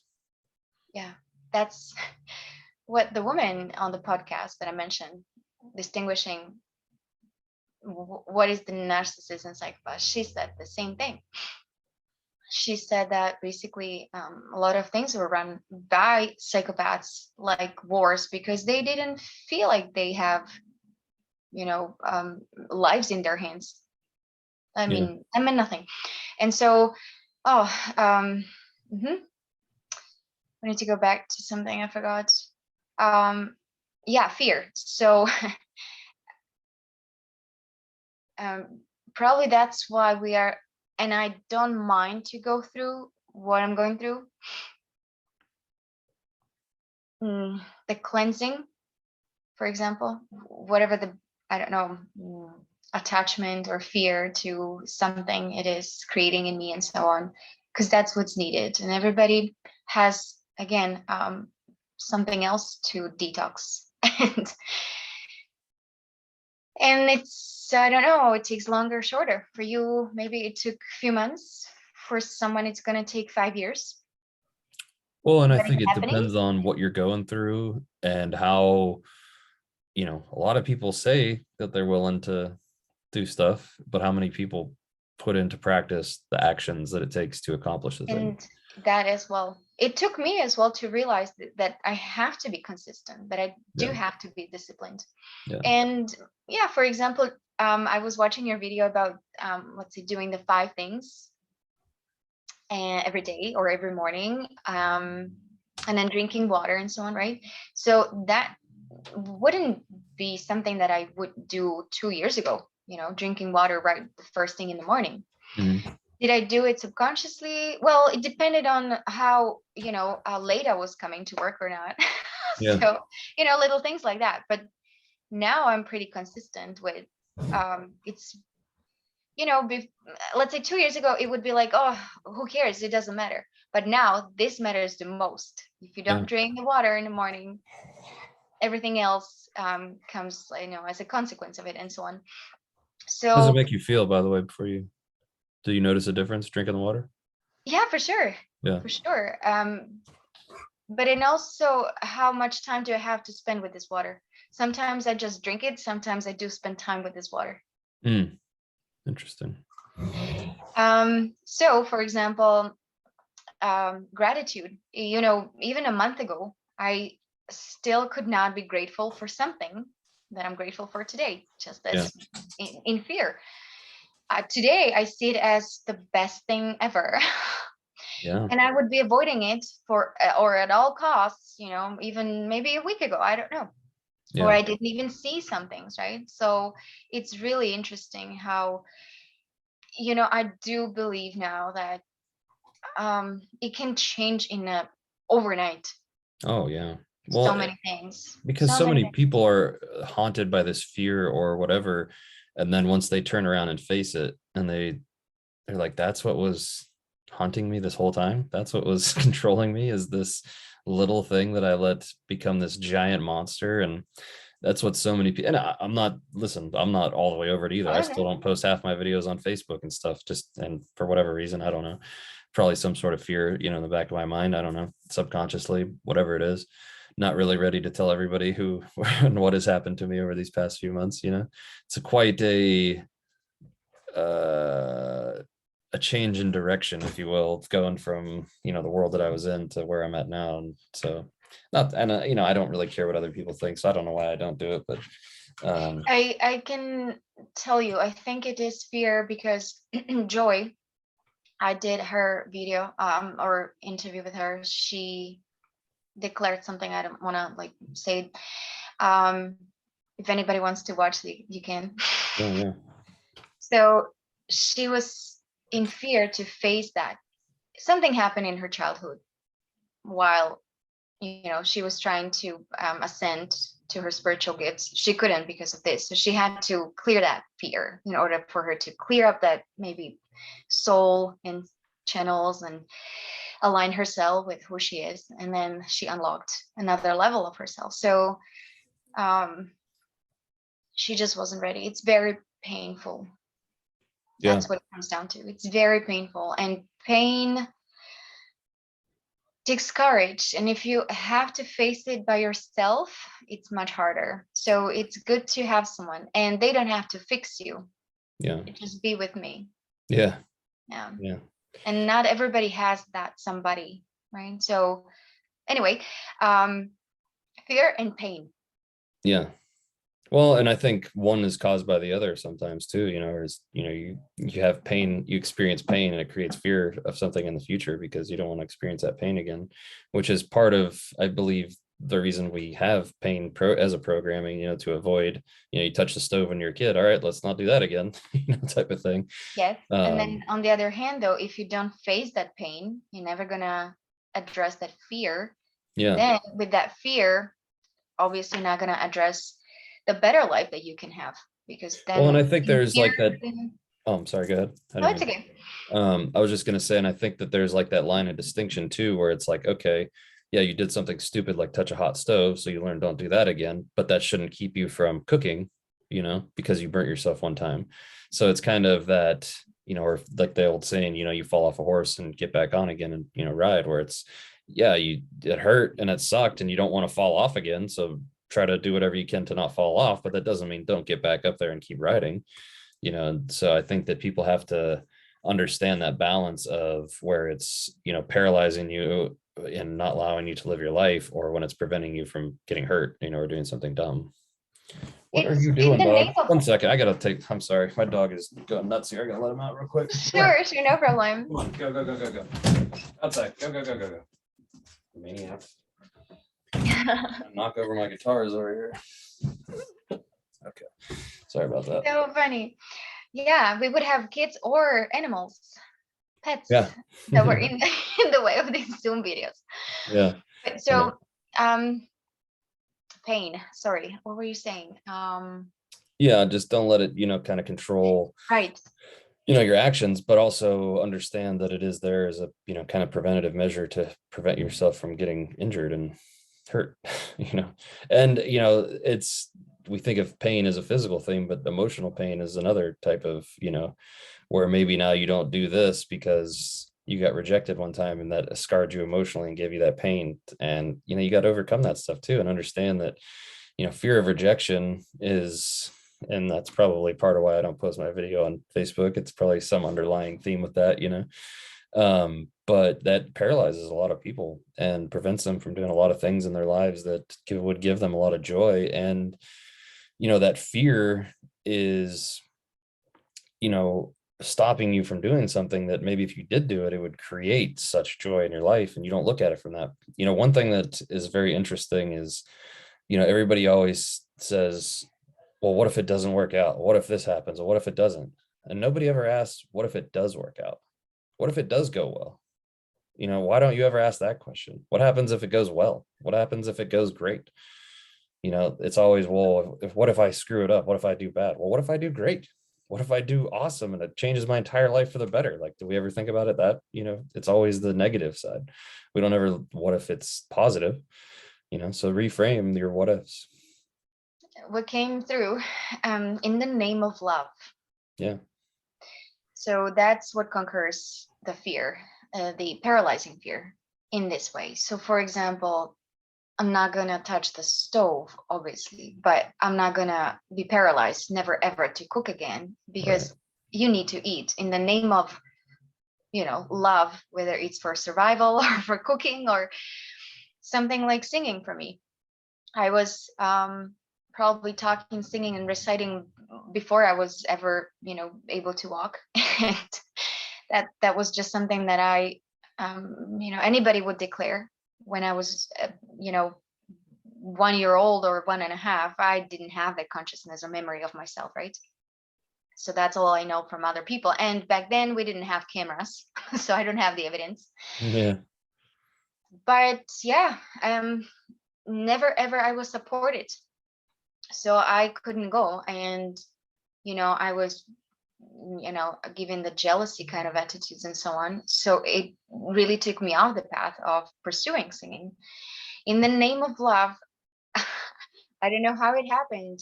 Just I was so attracted to it again and again. It occurred like it, I was searching for ways to do that, and let's say with teachers or some competitions, or I don't know, singing to my kids all the time and so on. And I couldn't stand it anymore. So I did spend a lot of money, on singing lessons during COVID. That sparked the interest of like going back to it, just to find out that this is the entire my life purpose. Awesome. So it didn't paralyze me, thank God, because I loved it more. It's 11:01 for me. Yeah, it's the love is stronger. Yeah. So the same thing goes for relationships. I'm not gonna give up relationships in any kind of way, no matter how much I'm gonna get hurt again and again and again. The love is stronger. Well, and I think what people need to realize is each scar that gets created, right, is so that you remember certain things about that. And so that scar should scar you for what it's, intended to. It's this actions of this type of person that, okay, I'm not going back to, like we were talking about before with the frequency. Once you find yourself, and you're on your own frequency, then you'll attract the people too. So I think those scars are there on purpose so that you say, okay, this type of person doesn't work with me. This type of person doesn't work with me. These type of actions don't work with me. This stuff does. This stuff's great. This type of person does. So it's like that, showing you what you do and don't want through the actions of, and how else do you know what you do or don't like if you don't experience it? So I think so many people, expect this like Hollywood fairy tale that they're going to meet the love of their life in high school and they're going to be high school sweethearts that die together, and and it's ridiculous. It's like you're going to go through how many different breakups and loves and people you think's the one, how many times, and then they're going to break your heart, or you're going to break their heart, or that's what life is. And figuring out that that's what life is, and there's nothing wrong with not being compatible with somebody else, and there's nothing wrong with them not being compatible with you. And once people realize that, and I believe it was Bashar. Are you familiar with Bashar channeling? I believe he said one time something that I think they're called the Essassani, where he's from. And he said their relationships are much more, when they're done, they're done. And they say, thanks for everything that we learned and experienced together, and no hard feelings. And now you go do your thing and I go do my thing. And I think that we would be much more evolved to start to go towards that sort of society and understand, hey, this was really cool in the beginning. We really vibed. We had a really fucking good time. And now it's not. And now it's different. We've both evolved. We've both changed. We've learned things, and now we're different. Let's go find other people that we can go experience that same exact, thing again with. And if it doesn't work out with them, say, hey, thanks for the good times. On to the next, right? Yeah. But we've created this sort of like monogamous society where we have to be with one person forever. And if that doesn't work, then we're a failure as a person and we're not meant for relationships or whatever it is. And it's like, go taste all the flavors, go see what you like, go see what you don't like, and then find that person that, you do, and settle down with them, or don't, or whatever it is that makes you happy. We've created such pressure in society that you have to do this or you have to do that and marry and have kids and this has to happen by this age and all this. And it's like, you can be single and perfectly happy for the rest of your life if you want to. It doesn't really matter. I do have very different take on cheating as well. In what way? Well, as you said, taste all the flavors that you want, right? So especially, let's say, it depends, obviously, but if you taste another flavor and just to find out that's not what you wanted, why wouldn't I want the person back if there is certain lesson in it? I don't know. I can see Some that, people but are I very can also strict see about the other like, side of, yeah, for sure, yeah, absolutely. That's why I say it's a whole spectrum, but it's case by case, obviously. yeah. And there are couples who are totally open to that stuff where they both do their own thing and, are happy together. And whatever makes you happy is what I'm all for. If that works That's for you, also a then little twisted because again, where's the sacredness of that relationship too? exactly. And I So think that there is a bond that's created between people. And like I said, everybody's different. Maybe some people's bonds are better with two or three other people. I don't know. I don't know how it all works. I'm not I some get kind of that. master on any of this. I just know what No, vibes for me. And true. if it works for you, hey, awesome. The thing is that there are contracts. If there are soul contracts, there's something that you wouldn't understand, that yes, the person can be with two other partners. Yeah. I mean, how does that happen? Only something else knows. Yeah. And as you were saying, so is it possible? I do believe so. Another very interesting thing is that I do have a soulmate, but not on this planet. Now, I was like, that's very painful to realize. I'm not the only person. I'm sure there are so many people who have soulmates. I'm not sure if the soulmate would be the same concept for you and I and everybody else, but I No, I guess think it's how different I for everybody. understand.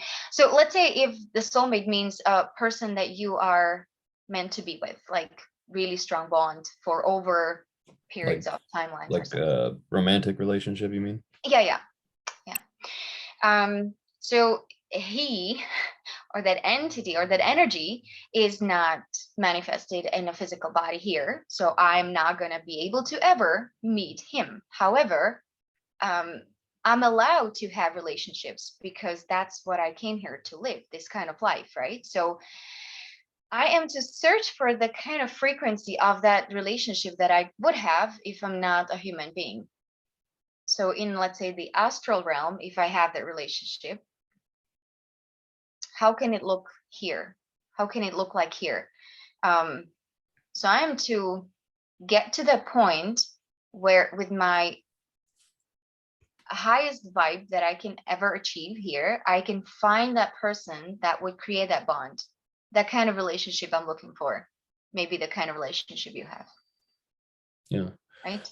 The lasting, the stronger bond, the trust, where you don't have to, let's say, speak much and so on. And something like cheating would be not even in the tiniest speck of an idea, because it's just something that you don't, I don't know, don't, you just don't feel like, you have to be flavoring many different things, right? Yeah. So and also it's like you don't even have to be together. You can be in across the world for another month and it wouldn't even feel like you're missing that person, because you're so connected telepathically and so on, you know what I mean? Yeah. So it's very interesting to find that out. So I said at first it was pretty painful to find out, oh, yeah, okay, so I have to go through relationships here and get the satisfaction, whatever it gives me, but I'm never going to achieve the kind of relationship that I do want from out there. I don't know if I agree with you. Well, I agree with you if you believe that, but I think that my interpretation of soulmates are there's more than one. It's people who you are, or souls, I guess, that are on your same vibration, like we're speaking of. When you find your vibratory state that is you and you're vibrating at that, you're going to attract. There's not just one other person who's going to be in that same frequency. There's going to be multiple other incarnations that are your soul mates. That's your soul tribe, soul family, I guess people would say it. And they can incarnate in different beings or whatever it is that vibe with you on that level. But I don't know necessarily that there is just one person or one other soul in this entire galaxy that is your soulmate. I don't know that I True. And maybe there is free, like I said, that's why the whole soulmate and twin flame and all those things and the way people talk about it, because I've heard soulmates described the same way twin flames are. I've heard twin flames described the same way soulmates are. I've heard soulmates described as platonic. I've heard soulmates described as romantic. I've heard them described as both. So I really believe that your own level of interpretation comes into play at some point. But I would have a hard time thinking that the only person out there in this entire galaxy is in some other planet that you're going to be able to vibe with on that level. And I mean, that's just me personally, but I would think that there's other people. But I do believe that whatever you believe is going to manifest. So Hmm. Mm, yeah, maybe I didn't put it in right words, but I think did anyway, and I think you did understand exactly. So yeah, And I'm not saying I'm right. This is just no, my no, I interpretation. understand, and that's what it is. I don't know either, Yeah. right? That's what just so. For example, in the hypnosis, I saw that person, if I can call him a man, right? Mhm. I don't know who that person is or that entity, and so I was told, just we are together, but I'm not going to be physically there. So you, like, I was given permission to cheat here on planet Earth, for example, you Mm. know? And it's like, what?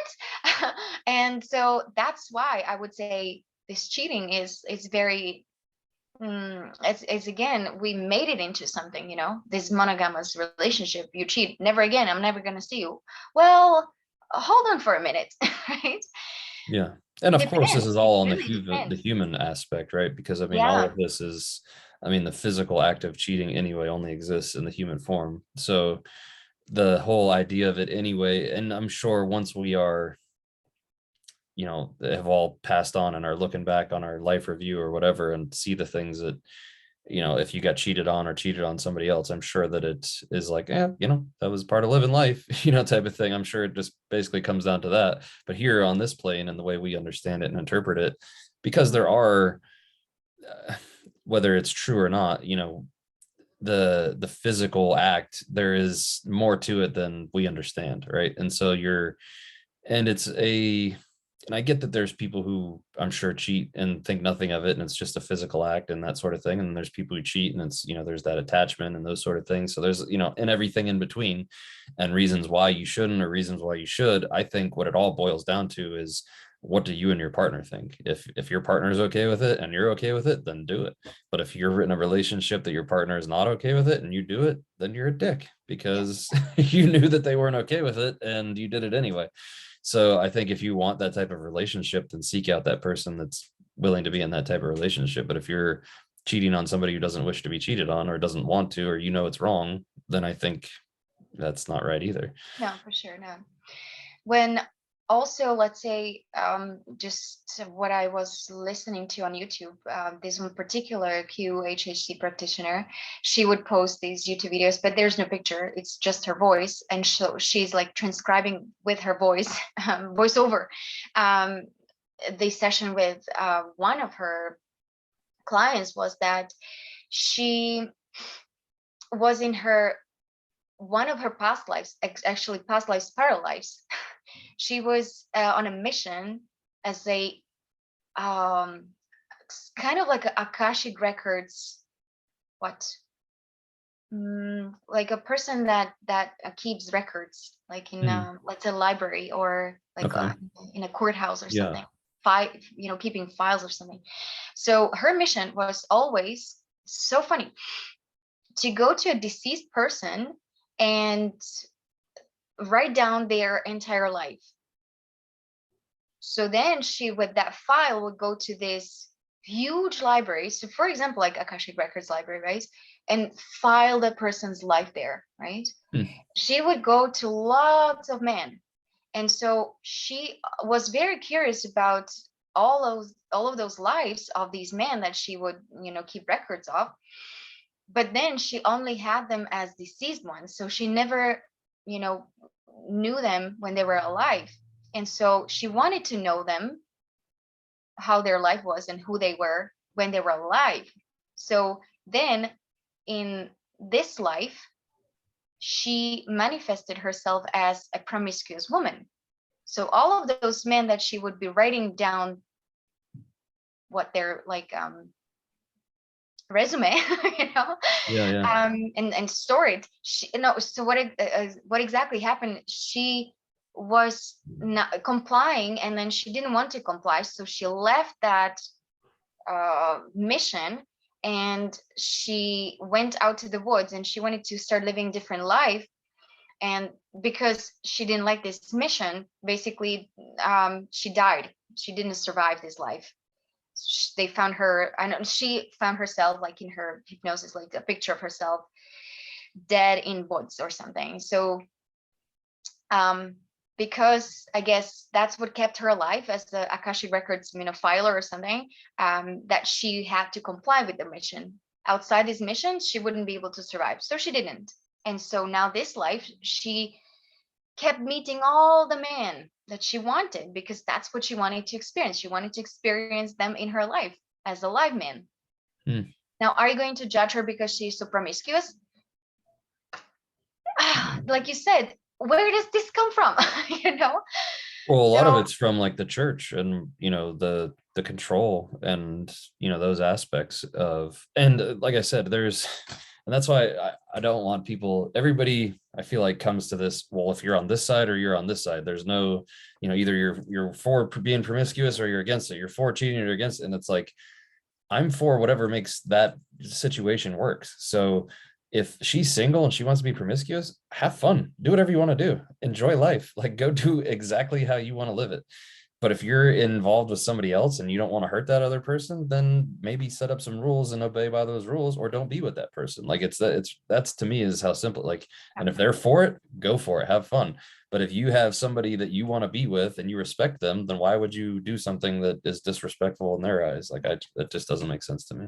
yeah, respect and love, and that's also for yourself. Like, you Yeah. know, at the end, she actually said that she realized how she's hurting herself because she was making herself really unhappy having all these relationships, Yeah. and knowing that that's what she, as her soul contract, came down to live. And she's like, okay, I don't want to have this contract anymore. So she wanted to break that mission again, you know. And I don't know how, you know, it ended or something, but because I can, there's like a, you can talk to your higher self and it's like, can it be changed or something, you know? I don't know.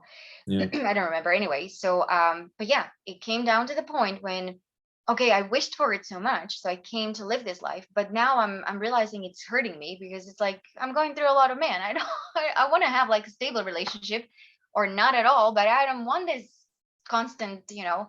You know, It's and maybe that was the draining on. lesson too, that she learned the lesson and was able to move on, that, you know, she thought one thing about something and experienced it and now she understands. And I think that's a lot of it too. And, you know, we come here to learn certain lessons, and the way that we learn them is, there's infinite ways, you know, number of ways. So however you participate in whatever activities make you learn that lesson, you know, and it's going to be different every time too. So it's interesting that maybe she kind of learned what she needed to learn out of that situation and was able to progress on from And so it was the thirst of her soul to know this.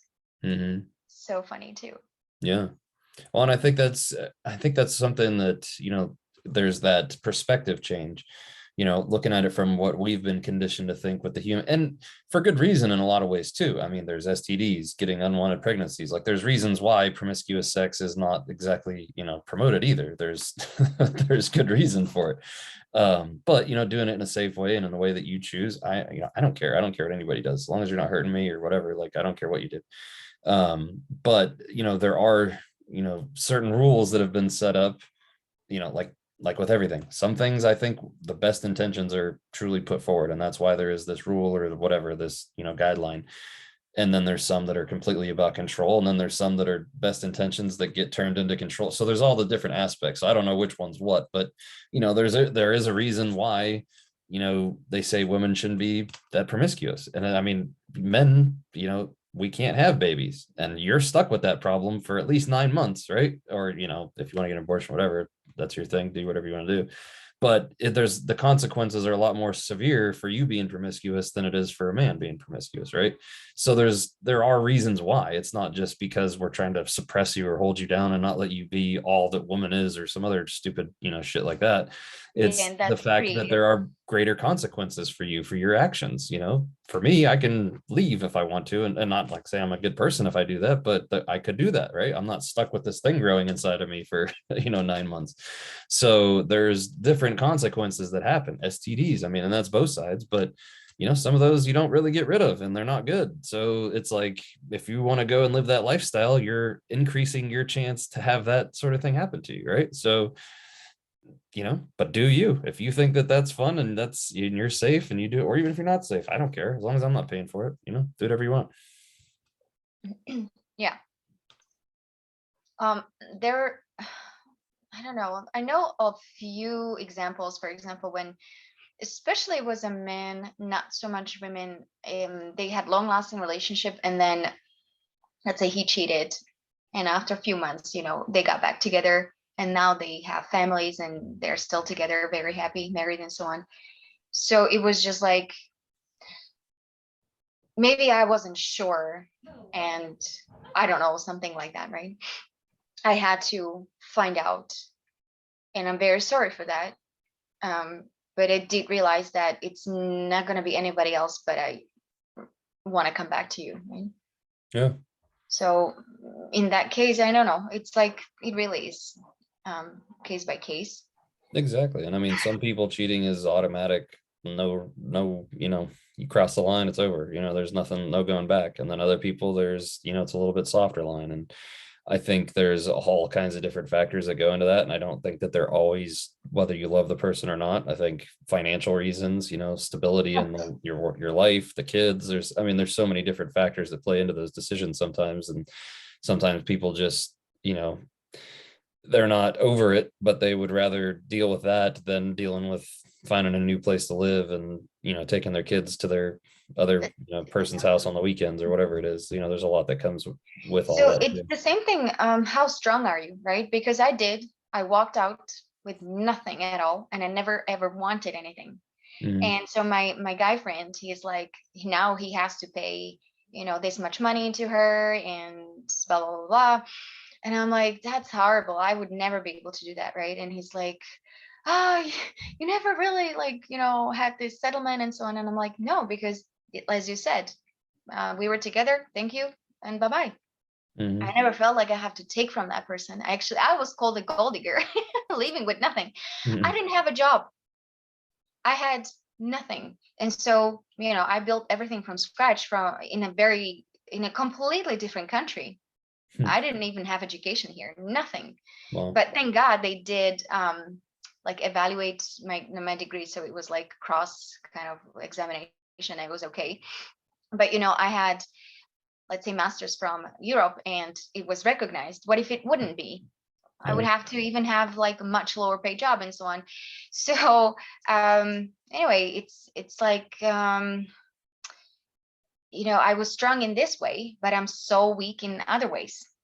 Mhm. And so in what ways I'm weak, some other people would be like, what the hell are you doing? Like, it's just so simple. For me, it's second life. I'm breathing through it. Yeah.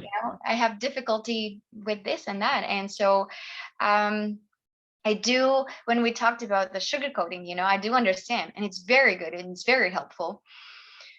And I did many times, maybe hurt people, because I was just like, what the hell are you doing? And then I realized, exactly, it's disproportionate, in difficulty levels in one way, like in different areas of our life. Like, for Well, example, for me, I would take care of hundreds of kids, but for, so I wouldn't say that you, but let's say for you, you would go crazy if you have to take care of a baby, oh for yeah. example. Yeah. I hear So yeah. you. So that's how it is. And it's not because I'm a woman. It doesn't have to be because, oh, obviously you're a woman. So no, there's so many men who are such, good fathers, and there's so many women who are just like, I feel nothing for this kid. Yeah. Yeah, I totally agree. And I think that has to do a lot with your soul that, incarnates in that body too. I think that we get caught up on the, you know, male, female, and there is, a lot of biological, truth to it. And, Yeah. but there's also, I believe that the soul plays a large part in that. And I've even channeled that multiple souls can inhabit a body at the same time. So one of them can be more female and one of them be more male. And that's where you get these, confused people who don't know what gender they are, what day of the week it is, so I think there's a lot more to it than we understand, and we just try to look at it from our limited, scientific understanding from this planet. And I don't necessarily agree with, you know, the way they look at it either. Like there's 747 different genders and all that stuff. Like I don't agree with that. I think that there's two different genders and there's a lots of different expressions within those genders based upon the souls that are inhabiting your body. But the whole, we've just misconstrued so many things, and it's and just worrying about so many things that really don't matter. But Yeah, Yes, both ways. It can screw up a lot of understanding in our kids, for example. yeah. Well, and I think We, that one thing that's happened too is so you're familiar with San Francisco, California, right? The yeah. yeah. So a quote from out there, like a lot of people are saying is, they love diversity as long as you're just like them. So, and I feel like that's what a lot of the world is right now. They want you to be diverse unless you're a straight white male, or it's this like, as long as you have purple hair and you think like this and you're total supporting of communism and socialist ideas, if you're like that, then you're diverse and we support you. If you're anything else, then we don't like you. And it's like that's kind of what we've created in this world where we want diversity, but it's only the people who are weird. That's the only diversity. It's not everybody, it's not all points of views. It's, we want to be diverse in this little corner over here. And so I think what people have to realize is, as close to the frequency, the same wavelength as you and I may be on, and you understand things the way I see them or the way I say them, it makes sense to you. There's other people, and they can be partners, they could be in relationships, they could be friends, whatever it is. You may literally be on different frequencies, different wavelengths, and interpreting situations completely differently based on the wavelength that you guys are on. And you may be completely perceiving reality differently based upon those wavelengths. You may look the same, you may be seeing the same room I'm seeing, I see your walls and your pictures, and you see, I mean, all that's going to look the same, but the vibrational frequency and the understanding and the evolutionary process that you're at is going to be completely different from some people. So that's why when you think that, somebody just can't see your point of view, they literally are not on the same wavelength as you to understand that point of view. And that doesn't mean that you're right, and it doesn't mean that they're wrong, or vice versa. It just means that you guys are on two totally different levels of understanding. And if you want to fix that, try to understand where they are on their level and see it from their perspective. Well, the higher level can always see the lower, but the lower level cannot really look up, right? Right. Just But, see it. and how condescending can that come off as right away? You know what I mean? Higher level and lower level, just thinking of it from that perspective. And I'm not saying that that's what you meant, but just you can see how somebody could interpret it that way, right? I'm on this Yes, higher level. You can't exactly. see things from my point of view. I'm so much better. And, Mm. so it can go both ways, right? Oh, So you just that's a see how, that's a good point. Well, because I mean, we divided somebody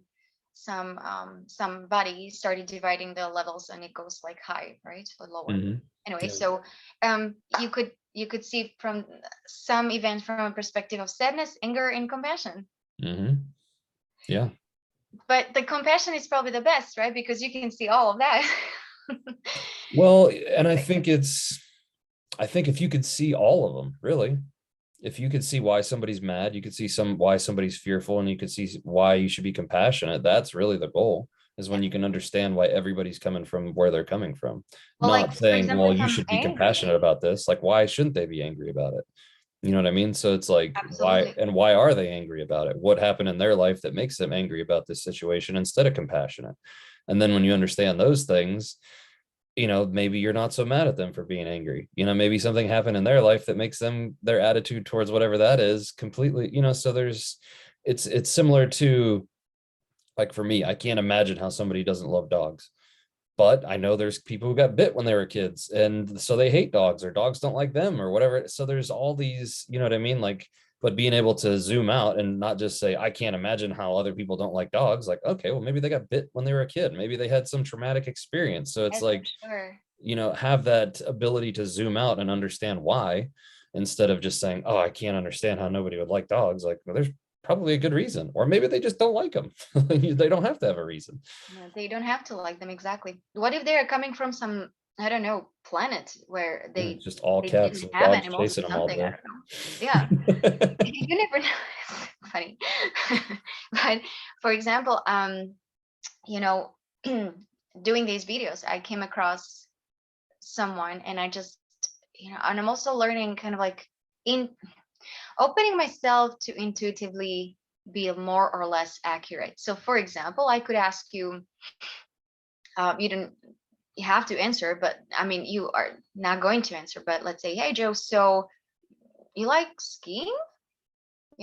And you would be like, oh yeah, I totally love it. And I would be like, yeah, that's funny. Okay, so I was right in my intuition, right? Or my psychicness, whatever. So anyway, I just asked this person something like that, and it was supposed to be just strictly about like professional or business oriented matter, right? And then I was like, yeah, but that's what we kind of want to stray away from too, because we're not just like robots being in business relationships. We're also human. So we can chat about like family or some kind of interest, hobbies or preferences. That's what bonds the people too. And the, let's say business can be more pleasant or something. I don't know. And then I thought about it again. I just answered because I was given an answer. I'm not like no personal stuff or something. I'm like, well, now I look like I was hitting on him or something, right? And I wasn't at all, but I was like, okay. And then I thought about it and I was like, probably it's because, and it was after days, the person had actually entered through business into partnership or some kind of romantic tweak of that, and it didn't go well. So now they're pretty strict about that. And Mm, so yeah. yeah, if people come across as like very blunt about no personal stuff, and it would be like, hey, I don't want to do business with you anymore. Hold on, like find Yeah. out why or think about it, right? Yeah. And another reason why a lot of people don't like to mix, business and pleasure and stuff is because at some point I might have to fire you. If I'm a boss and I don't want to have, it's the same thing they used to say in the military, they called it fraternization, where you're fraternizing with the higher ups because then it makes them harder for you. It makes it harder for them to tell you what to do when they have that, close relationship. Oh, you're my friend. I'm not going to tell you to do it. We'll tell the other guys, right? So it's kind of that same thing. Like I might have to fire you someday, and I don't want our personal relationship to be affected by that, or the opposite either. I don't want to not fire you because you're a shitty employee, but you need to be fired, but I don't because you're my girlfriend or whatever, like that's, so there's kind of that, that part of it too. And that's, another reason why they say don't hire, friends or family to do, certain work for you and stuff, because it can strain those relationships. And you hire your friend's dad or something to paint your house for you and he does a terrible job. Well, now you just ruin that relationship potentially, right? So it's not a business relationship, it's both. And now, both are strained. So it's kind of one of those things too, where it's, there's a, like you said, there's a reason for it. Maybe it's because they got hurt before, or maybe it's because there's a little bit, more to a professional relationship where, and I agree with you. I think that there should be, and I think that's why the military and a lot of other things, succeed so well, is because there is that bond developed between people and they care about each other. And, when you're in, the shit for so long and you're out in the field and you know everything there is to know about the guy next to you, you don't want him to die, and you're going to do everything you can to prevent him from dying and make sure he gets home to his family that he just told you about. You know what I mean? So there's that closeness that gets developed. um but like I said, I kind of see the flip side as well, where it's like, if I got to fire you, I don't want to be where you're supposed to come to dinner on Sunday and now it's going to be awkward because I just fired you. So there's different levels to it as well, I think. It's funny that you talked about this employee employer. That's how I met my ex, actually. It was a very Yeah. funny story. I came to Miami to look for a job and I was referred to this hotel. He was a hotel manager. I was just like spending summer. So I was looking for some server job or something. And he hired me just to date me. But I mean, that wasn't his bad agenda. But it's interesting. He was actually like engaged. He was supposed to get married. But I was his karmic relationship because in my past life I escaped from our relationship and he was trying to find me and he was restless for the rest of his life. So we had this, I guess, how would you call it, agreement, I don't know, from up there, we're gonna meet here again just to clear it up, clear this karma. So I did show up in his life, and I actually showed up in his father's dreams first, like long time before. And his father was quiet about it because he didn't want to come out. And then when I did come into my ex's life, and he would show him a picture, like, oh, there's like somebody new in my life, and I'm engaged to somebody else. He's like, that's what I saw. Like I used to have blonde hair and so on. Interesting. I would dye them and so on. And so he almost fainted. Like his father was telling me this himself, and he is he is an old man. He would not be creating these stories just to Yeah. be interesting or whatever. So yeah, he even saw our 2 kids and so on. So it was like Wow. it was supposed to somehow happen or whatever. So I wouldn't take it as a wrong agenda, but yes, he had to fire me because his boss or the owner of the hotel saw us like on a camera that we were kind of like hanging out too much. And I was put on shifts like too often. Yeah. But then it was summer, so people were coming, going, like it's high turnover Yeah. of employers. And so I would have to like either go or him. So obviously he had the higher position and I was just a server. So I left the job. But so funny that you mentioned that. It happens very often actually, right? Oh yeah, yeah. And I mean, and there's no right or wrong to it. I just think that there's, like I said, there's, good intentions to rules and why things are created. And then, there's things that get, distorted or whatever. But generally speaking, I think that those kind of rules were set up because of actions that had happened and how, I mean, if you've ever seen a couple fight in a workplace, like that's not Oh, good for anybody, that's terrible for the whole entire company there. So, I mean, I think there's quite a few reasons why things are, put into place the way they are and discouraged and stuff like that. So, but I'm not saying that it can't work. I'm sure there's plenty of husbands and wives that have, successful companies together and things like that. So, everybody's different. That's why this one size fits all approach to everything just can't be. Like it has to be, nuanced and based on each individual. my very first question when we were coming here, I didn't get to ask it, was now you and your wife are healers, energy healers, slightly different, but yes, in a sense, you do the same thing. Would you open up business together? We did actually. We just started. Um, we are in the, well, I guess we're open for business. We're just doing it out of our house, but yeah, we officially started our Facebook page and got our business cards in. They should be here in a couple weeks, or in a week or so. So yeah, we are. That was kind of the next step in this whole process, and it's interesting because we actually had kind of just, I don't want to say out of necessity, but it just kind of happened organically where she invited a friend over and she was doing Reiki on her and she just got the feeling that I needed to go and like finish. And so I went down and You finished. sure? Yeah. And so I think that that's the way we're going to do it going forward. I mean, obviously it'll be client dependent if they want that or not. Cause I do see how, male may not want to be touched by a male, female not be want to touch by a You're female, not really touching. Are you touching? so this is And how mine works. you place your hand on the body. Yeah. So when I do it, I just put my hands usually on the head, like up here. But they said, so like I told you before, I'm an amplifier of the energy. If I do like distance Reiki, if I do it like to you right now or something, or if I did it, where my hands are hovering, it's still the Reiki energy, but it's not having the same effect, I guess, as when I put the hands on. It's not that amplified connection or whatever. So that's kind of the difference. But so I think that that's how we're going to kind of structure it, at least, like I said, everybody's individual how they want to do it, but she'll go first and then I'll kind of go, because mine is also, there's no time base to it. The energy goes until it goes, and then I see a little thumb that comes up in my mind's eye, and then it's done. So it could Wow. be 10 minutes, it could be a half an hour. Like it just depends on what everybody needs, So like charging for that is kind of, if you're in there for 10 minutes and it's done, how do you charge $75 or whatever?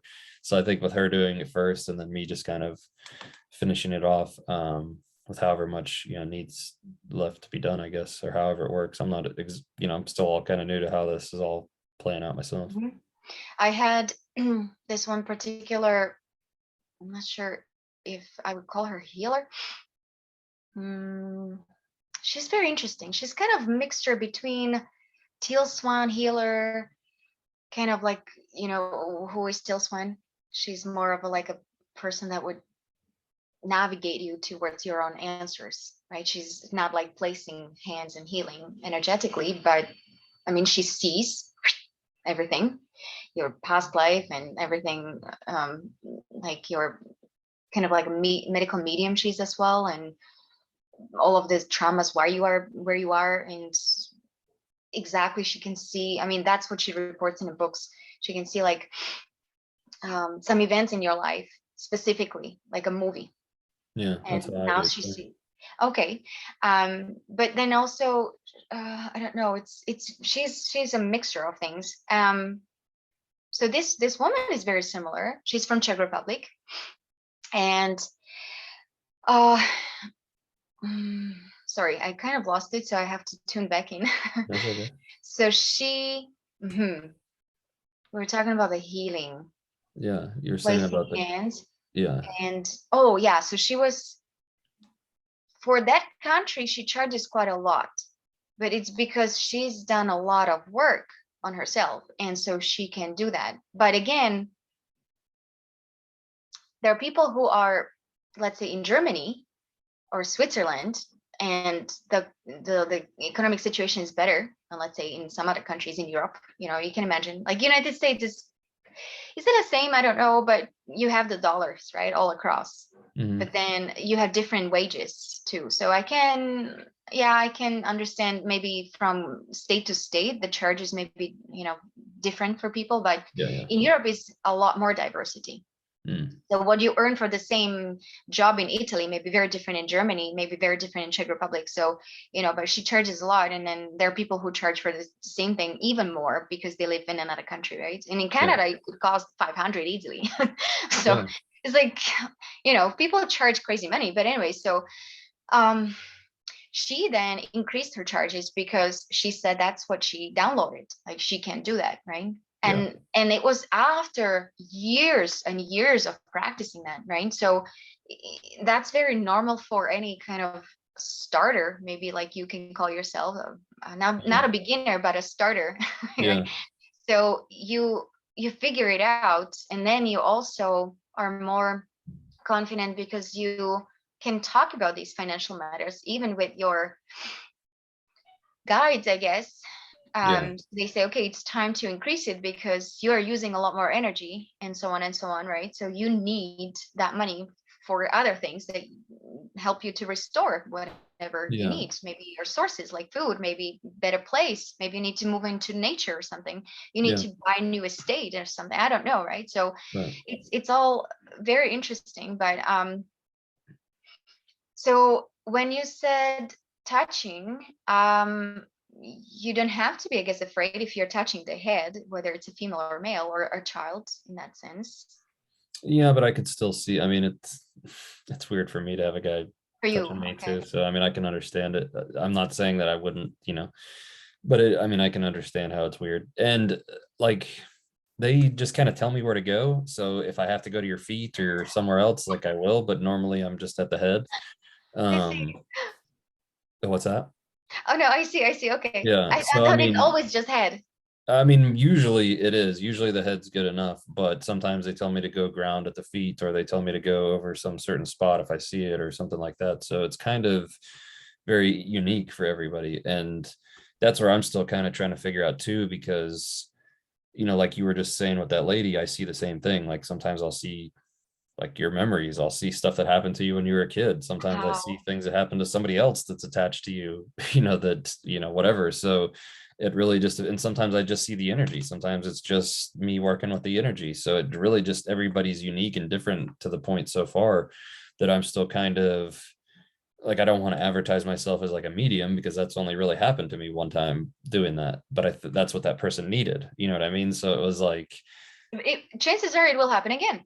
right. And I definitely think it's going to, but I can't say that if I did it to you, that that's what would happen because you might need something else. You know what I mean? Some people need that closure that somebody else is there. Some people need something else healed. Somebody needs something from their past healed. So it's all, that's why they just wanted me to call it spiritual energy or spiritual/energy healing, whatever. Because it's not just Reiki, and it's not just, um, like a mediumship. It's kind of a combination of those things, and me being able to, and that's what they said was different too, is my ability to see, what's going on and being able to focus that energy where it needs to go to heal what's going on or whatever kind of. And obviously, I'm a very small portion of all that. Jesus and Archangel Michael and Archangel Raphael all are usually there helping and doing different tasks and things, too. So I'm just kind of there facilitating whatever I can contribute to that situation. I did ask you about the look. I'm not sure. Does Jesus have specific look? There are so many controversies how he looked, whether he was black actually, was he white as they portrayed him? Not that it matters, it's just like, I would say like a tidbit of information. he looked tan, I guess.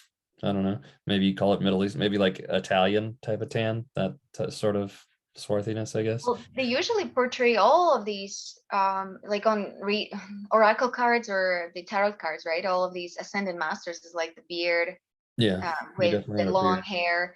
And I'm like wondering, why was it always this, the image? Why do they, is it an image they want us to have of them, or is it really that kind of look that they Well, had? so I think that there's both, because same thing with like the synchronicities with numbers and stuff, right? So it's kind of one is the other. So they're showing you a certain number because somebody placed an attachment to that number that they want you to know, right?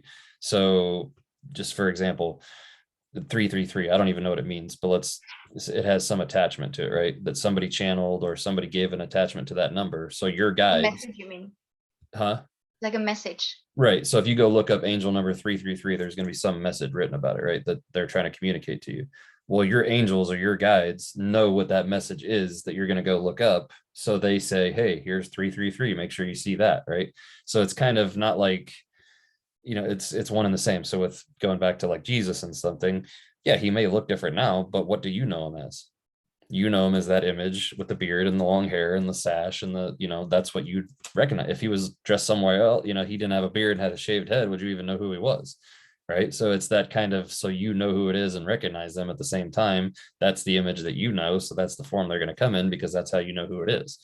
And it was the same thing. I'm pretty sure I channeled Bashar one time quickly, and he came through in that same voice and was like, the same way he comes through Daryl Anker or whatever when he first comes through, hello, hello, hello, or how he does that thing. And I was like, well, why would you sound like that guy in my head if you're him? And he was like, well, would you know what my voice sounds like? And I was like, all right, touche. So it's like they do that because you know what it is, right? So they present themselves in a way that you know who they are. Otherwise, because like I told you before, there's the one Ascended master, I have no idea who it is, and they're always in the same spot, and I can see what they look like kind of, but I have no, my best assumption is Muhammad, but I don't know if that's who it is or not. um You didn't so ask? so when I'm in that situation, like I said it in the channeling session, that's when I believe in my higher self, is when I first go through and I'm in my higher self seeing those things. And it almost feels like I'm in like a zoo where they're like observing me, but like I can't communicate with them. And maybe that's just my perception, so that's why I can't, because but it just felt like there's like some sort of barrier. Like I see them, they see me, but there's something in between that, prevents the communication. And it may just be my own belief or whatever, but so I never got that question answered. I'm sure I could, and I'm sure it's a very simple process of doing it, but I learned a lot of these things after, they weren't there in every single channeling session. It was a different process that opened up the channeling session each time. I saw something different, each time I went through and started channeling. So it wasn't always the same. I think it was two or three times it was the same group that greeted me, but yeah, Jesus, just like the pictures that you've seen of him, he had like the red sash thing, like the tannish looking robes, beard, and then like all of their faces are like, I wouldn't be able to pull out any distinct features other than, it's like a blurry photo kind of, I see the beard and the hair, and you can kind of make out a skin tone, but it's not like I could draw you his face or pick him out of a lineup or anything like that. You just kind of, based on all the other things and the feeling that, the vibration, all that sort of thing, you just kind of know who it is.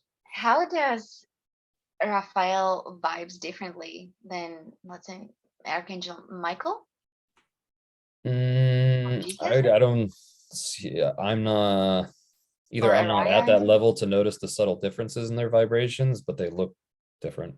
I Okay, mean, I so could just by tell. look, you know, I mean, obviously you have this different distinguishing features you go by, but how Like does it? Archangel Michael is pretty obvious. Like he looks just like, I mean, he's got the long blonde hair. He's always got the sword with him. And he's like blue, you know, in blue robes or whatever. Archangel Raphael, the one time I saw him, I didn't know who he was at first. And he was getting some kind of portal off of me, but he was in all gold robes when he first came out. And I was like, well, who are you? And he was like, Raphael. And I was like, I thought you were green. He was like, we can be whatever we want. I was like, okay. And then he turned in, and then his robes turned green, and he had just like the gold was on like the outline. So, um, but yeah, it's kind of, I mean, I know the ones that I know, so they were obvious to me. But if like I've seen other angels that have come through, and I'm assuming they were angels. One of them kind of looked like a fairy or an angel. It was like a small angel, it looked like maybe. Aw. So I don't know who that was. So yeah, I don't know everybody that I've seen or worked with, but like Raphael, I asked who it was, and they told me Archangel Michael. I've called him in, and he comes in and does his work, um, and then Jesus and stuff like that. But yeah. I also thought more, instead of look, the feel that you have with them. So I'm not sure what you can feel. So for example, I can assume, or I'm going to give an example of people. So let's say if I'm with this friend, I feel this person is more joyful. They I don't know, throw humor a lot, and they talk a lot. They are boisterous. This other person is more calm and, I don't know, let's say more contemplating type of personality, and the other one is more of a jumpy kind of fairy type of girlfriend or something. You know, so I just think like maybe they have the same. As you mentioned, they do have personalities. How do they Oh yeah. feel? Well, all of the angel realm, and I mean Jesus is a pretty overwhelming in a good way, um, energy, but they're all very similar. It's just like a almost like a quiet confidence and loving, and like there's a lot of them, you know, of feelings and emotions that come in the same. But like I said, my ability to pick up maybe the subtle differences, and like this is their energy and that's their energy, and I'm not there yet to be able to do that. I, you know, identify more by the visual. Like I said, Jesus's energy is pretty overwhelming. It's pretty, you know when it's him type of thing. But the other angels and stuff are similar, maybe just not quite as intense. So it's kind of all the same, it's all similar. And especially when I'm in that hypnotic state, like I'm already feeling that energy flowing through me so much that there is subtle differences that I'm not able to identify yet. But I don't feel it that way. I understand. I don't know, for some reason I never really felt anyone but Jesus, and if you're saying overwhelming, I just I don't know how, but I just do feel it. Yeah. Well, you can call him in and you'll feel it. I mean, it's just a matter of your willingness to be open. And a lot of people aren't there yet as far as their ability to feel those changes in vibrations and the subtleties and know what they're looking for, or they expect something maybe different than what it is, or whatever. So it's kind of a lot of these things are understanding stuff that a lot of people have been going through and experiencing for a long time that they just had no idea. And so when they're expecting some new thing to come smack them in the face and be totally obvious, and it's not that, because they've already experienced it throughout their life, they just didn't understand it. So I think there's a lot of coming to those realizations too, because same for me, like them telling me I've been channeling my whole entire life and I had no idea, and obviously not in the way where I'm where they're speaking through me the way they do now in those channeling sessions, but like my communication now, it's always been there. I just didn't realize that it wasn't my own voice that I was communicating with. And so probably I would assume a lot of people are in similar situations. Well, or will be. Yeah. um, do you have any female energy coming through, or is it the male energy that you're From feeling? Ariah. No, yeah, from Mariah actually you do. Yeah, it Yeah. changes, but some other, I don't know, like can somebody channel Mary Magdalene, for example, or Oh, Virgin I'm sure. Mary? Yeah. No. Yeah, I'm sure. I've heard of. Okay, so Yeah. you do have female figures that you channel too? Oh, you I saying don't know me how to call them, personally? figures or I ascended. have not. The only person I've actually had come through me and speak and use my voice is Ariah. That's the only person who's like, I've gotten messages and like the communication I talk about, like right now, or when I'm in meditation, I've spoken to Jesus, and or I've had the experiences with the angels and stuff like that. Um, and then I had that one Greek philosopher that came through real quickly one time too, which was strange. But um, other than that, yeah, the only person that spoke through my voice, in that form of channeling has been Araya so far. But yeah, And other female entities I haven't really encountered mhm. yet. How about your wife? Does she, She's channeled Araya before. was she the first one and then you after, or because you started, she also added I was the first herself? one. Araya is my guardian angel, and obviously I mean how that all works and how it plays into how other people around me are affected. I don't know how all that stuff yet, but um so I know that she, or they, or however you want to say it, is involved with all of our lives, that people who are involved with me to some degree. How intimately, I don't know how all that works, but yeah, she channeled Araya. It was actually interesting. She was at the channeling session channeling, and I was here channeling, and we were both channeling the same angel, so it was kind of cool. Yeah. But yeah, it's she's channeled her, or channeled them twice, I believe, 2 different sessions. I've done it, I think, 8 or 9 times now. The official like hypnosis channeling. Mm-hmm. Because I don't want to confuse people. Like it's the same kind of communication in a way, but there's, when I'm under the hypnosis and they're physically like speaking through me, they're saying whatever they want, not me. Like, I mean, I'm still, how do I explain it? I'm still somewhat interpreting, their message. Like they're kind of sending me the signals essentially, and I have to make it into words and come out in a way. So it's still my interpretation to a degree, I guess you would say, based on my own vocabulary and limitation on what I know and understand, and how they can translate that through me.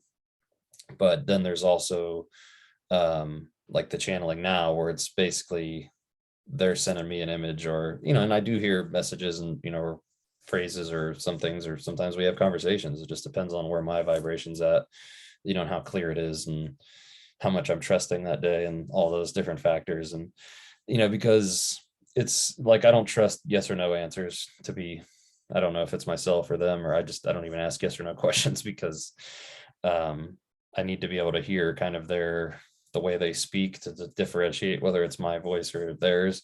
And so sometimes they'll say things, or sometimes it's very clear if I start asking a question and they cut me off with the answer before I even know, before I'm finished answering the question. Obviously that's not myself doing that. Or if they tell me something that I never knew before, then obviously that's, it's pretty easy to know it's them at that time. You give them that credit. Oh yeah, I'm almost to the point now where I'm like, I don't even really do anything. I'm here to relay information. It's all these other beings working through me. So That's awesome. yeah.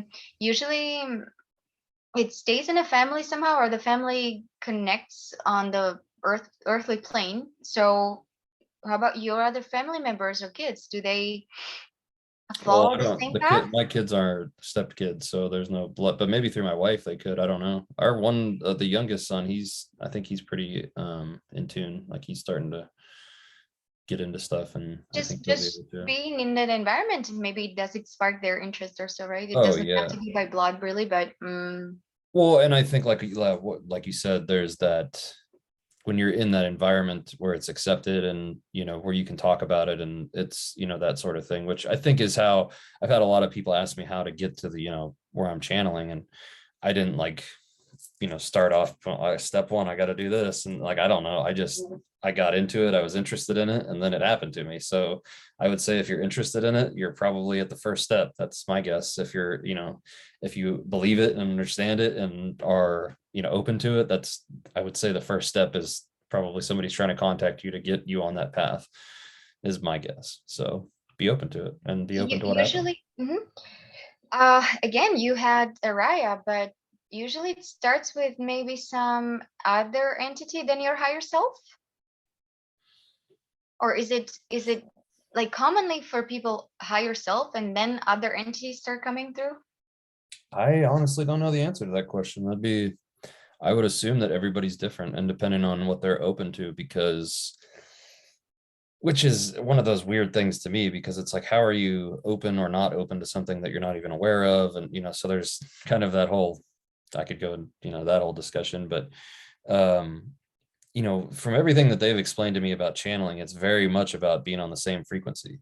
So somehow you're aligning with their frequency, whoever you're trying to channel with, whether intentionally or unintentionally or however it works, you're aligning your frequency with theirs is what's happening. So whoever you're bringing through, you're aligned in that frequency at that time. So I would assume that whether they're influencing that, and getting you to that point, or whether you're doing it on your own, or I'm not sure how all of that works. How do we get into the frequency of Jesus, for example? Right? Like it's Think about impossible. them and just ask them to be with you.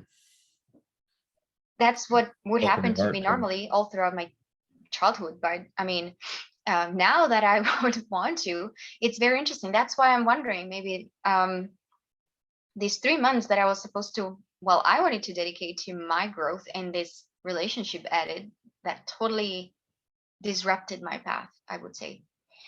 So I spent, instead of in higher vibe, a lot of times in the lower vibe, because it was draining me, my attention, and it was finances involved, and it is. I mean, I don't know. I think it's over, but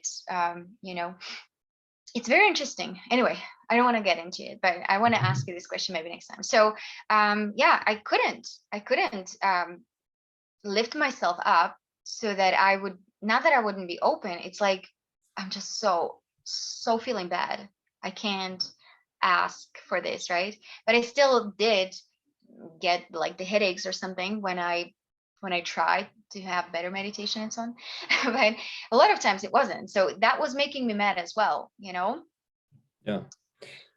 So I'm like, okay, how is it possible that such higher being as Jesus, and you attune to the energy of it, and it's just, it should be very natural. It shouldn't be something that is super difficult. As you say, probably just ask. Yeah. It will come. Well, and People are it's open. so yeah, and what they're kind of showing me is so yeah, you can be asked and open and you can receive it and all those things, but let's go back to the radio analogy, right? If Jesus is 100.9 and you're tuned into 95.5, you might catch a little bit of static, maybe, but the higher you tune your vibration, the more you're going to hear, the more clear it's going to become, that sort of thing. So if you're way down here, he could be there right next to you talking to you, but you're not hearing anything because that vibration is way up here. Or you might be getting subtle, very subtle things where you're thinking, oh, he's just, I'm not that person, I'm not getting any communication, it's not for me. And it's like, well, it's because one, you're thinking like that, but also your vibration is low, so you're interpreting the messages correctly. So you have to go within and kind of quiet all the noise around you to hear, is one of those things. And that's one thing that so many people do not do.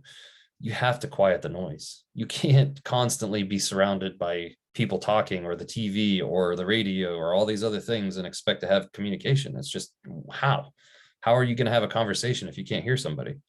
It doesn't work. So you have to quiet all the noise around you and calm your mind and be still in your mind and not have all these thoughts and have all these other things and all these worries and all that stuff occupying that space where there's no communication allowed to come through.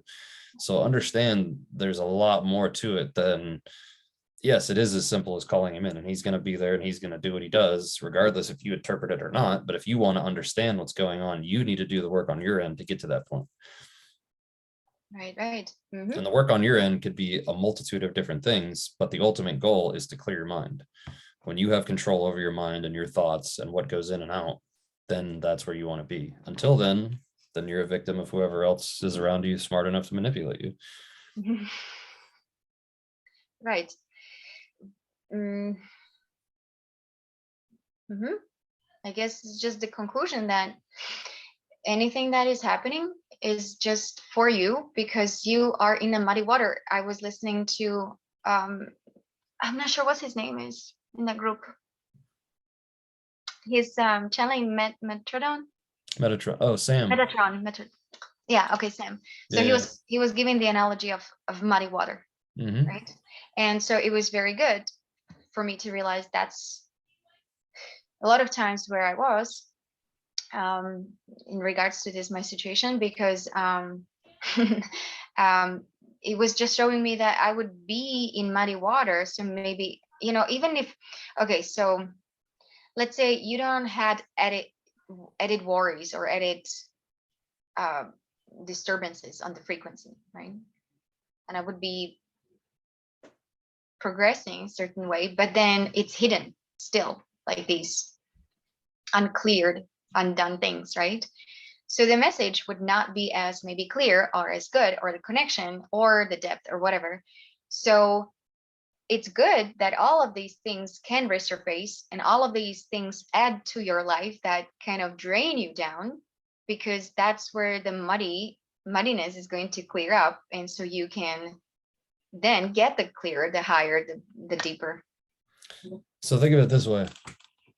If you took a piece of paper and you wrote a note on it, and you put that piece of paper in a water bottle full of water, and you sit there and just shift the water bottle back and forth, could you read the piece of paper? No. But if you set that water bottle down and let it become calm and still, that message would be there, clear as day. So be calm, be still. Don't be shaking around and being, distracted. The shaking of the bottle is everything that's distracting you. It's rattling you. It's, you're allowing the shaking to affect the inside of you. So you're allowing external forces to affect your internal status. So you're saying that there's always going to be external sources. And you need to learn how to be calm through that. And then the messages will be clear. Once the water's calm and it's not shaking, and you can learn to just tune all that out, that's when the messages will be clear. Because we will never be the clear water. We will always be the muddy water. Well, you can be the clear water. Just don't let the outside affect you. Be calm on the inside, and take that time away from things. And it's not just about being calm too, it's about clearing your mind. So you can be calm watching TV, but your mind is being distracted, right? I don't have any clear communications most of the time if I'm being distracted by stuff. It just depends. But the more calm I am, the more I'm sitting with myself in meditation or still, and nothing, no thoughts are arising. That's when I get, the messages are the clearest.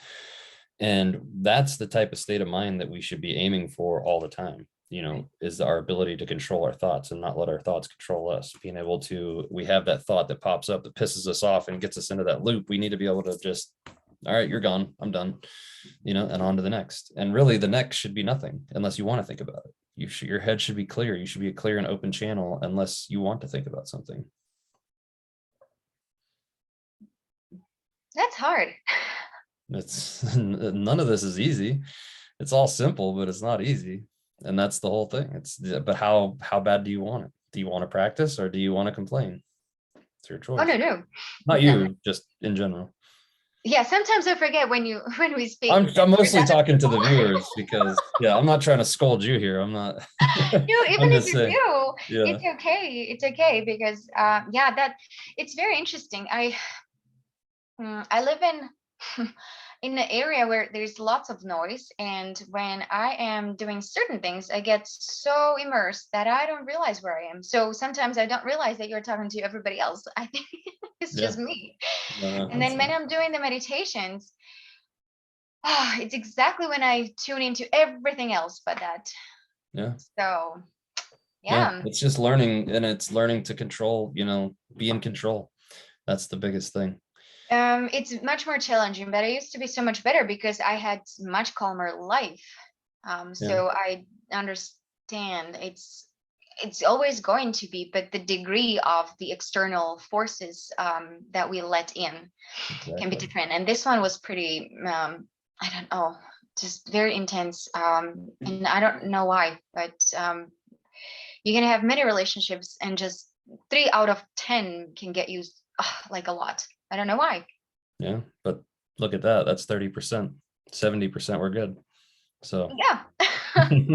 everybody always looks at the worst side instead of the best side. But on that note, I do have to run. I apologize if we were No, trying to it's go longer, fine. It's but I fine. have some spring cleaning to do before we put up the rest of our Christmas decorations. So we're trying to get that done today. I mean, fall, Yeah, we're like 4 months late, so or 3 months, whatever. spring. This You was our said, spring cleaning that we didn't do in spring, so oh, I yeah, see. yeah, Oh, we're just yeah, backed up a sure. little bit. Live in the moment. Right, So, exactly. yeah, I'll see you next time, and Yeah, you enjoy the rest of the weekend. I mean, yeah, it's the end of the weekend, and so on. yeah, you as well. Thanks for everybody for tuning in too. See ya.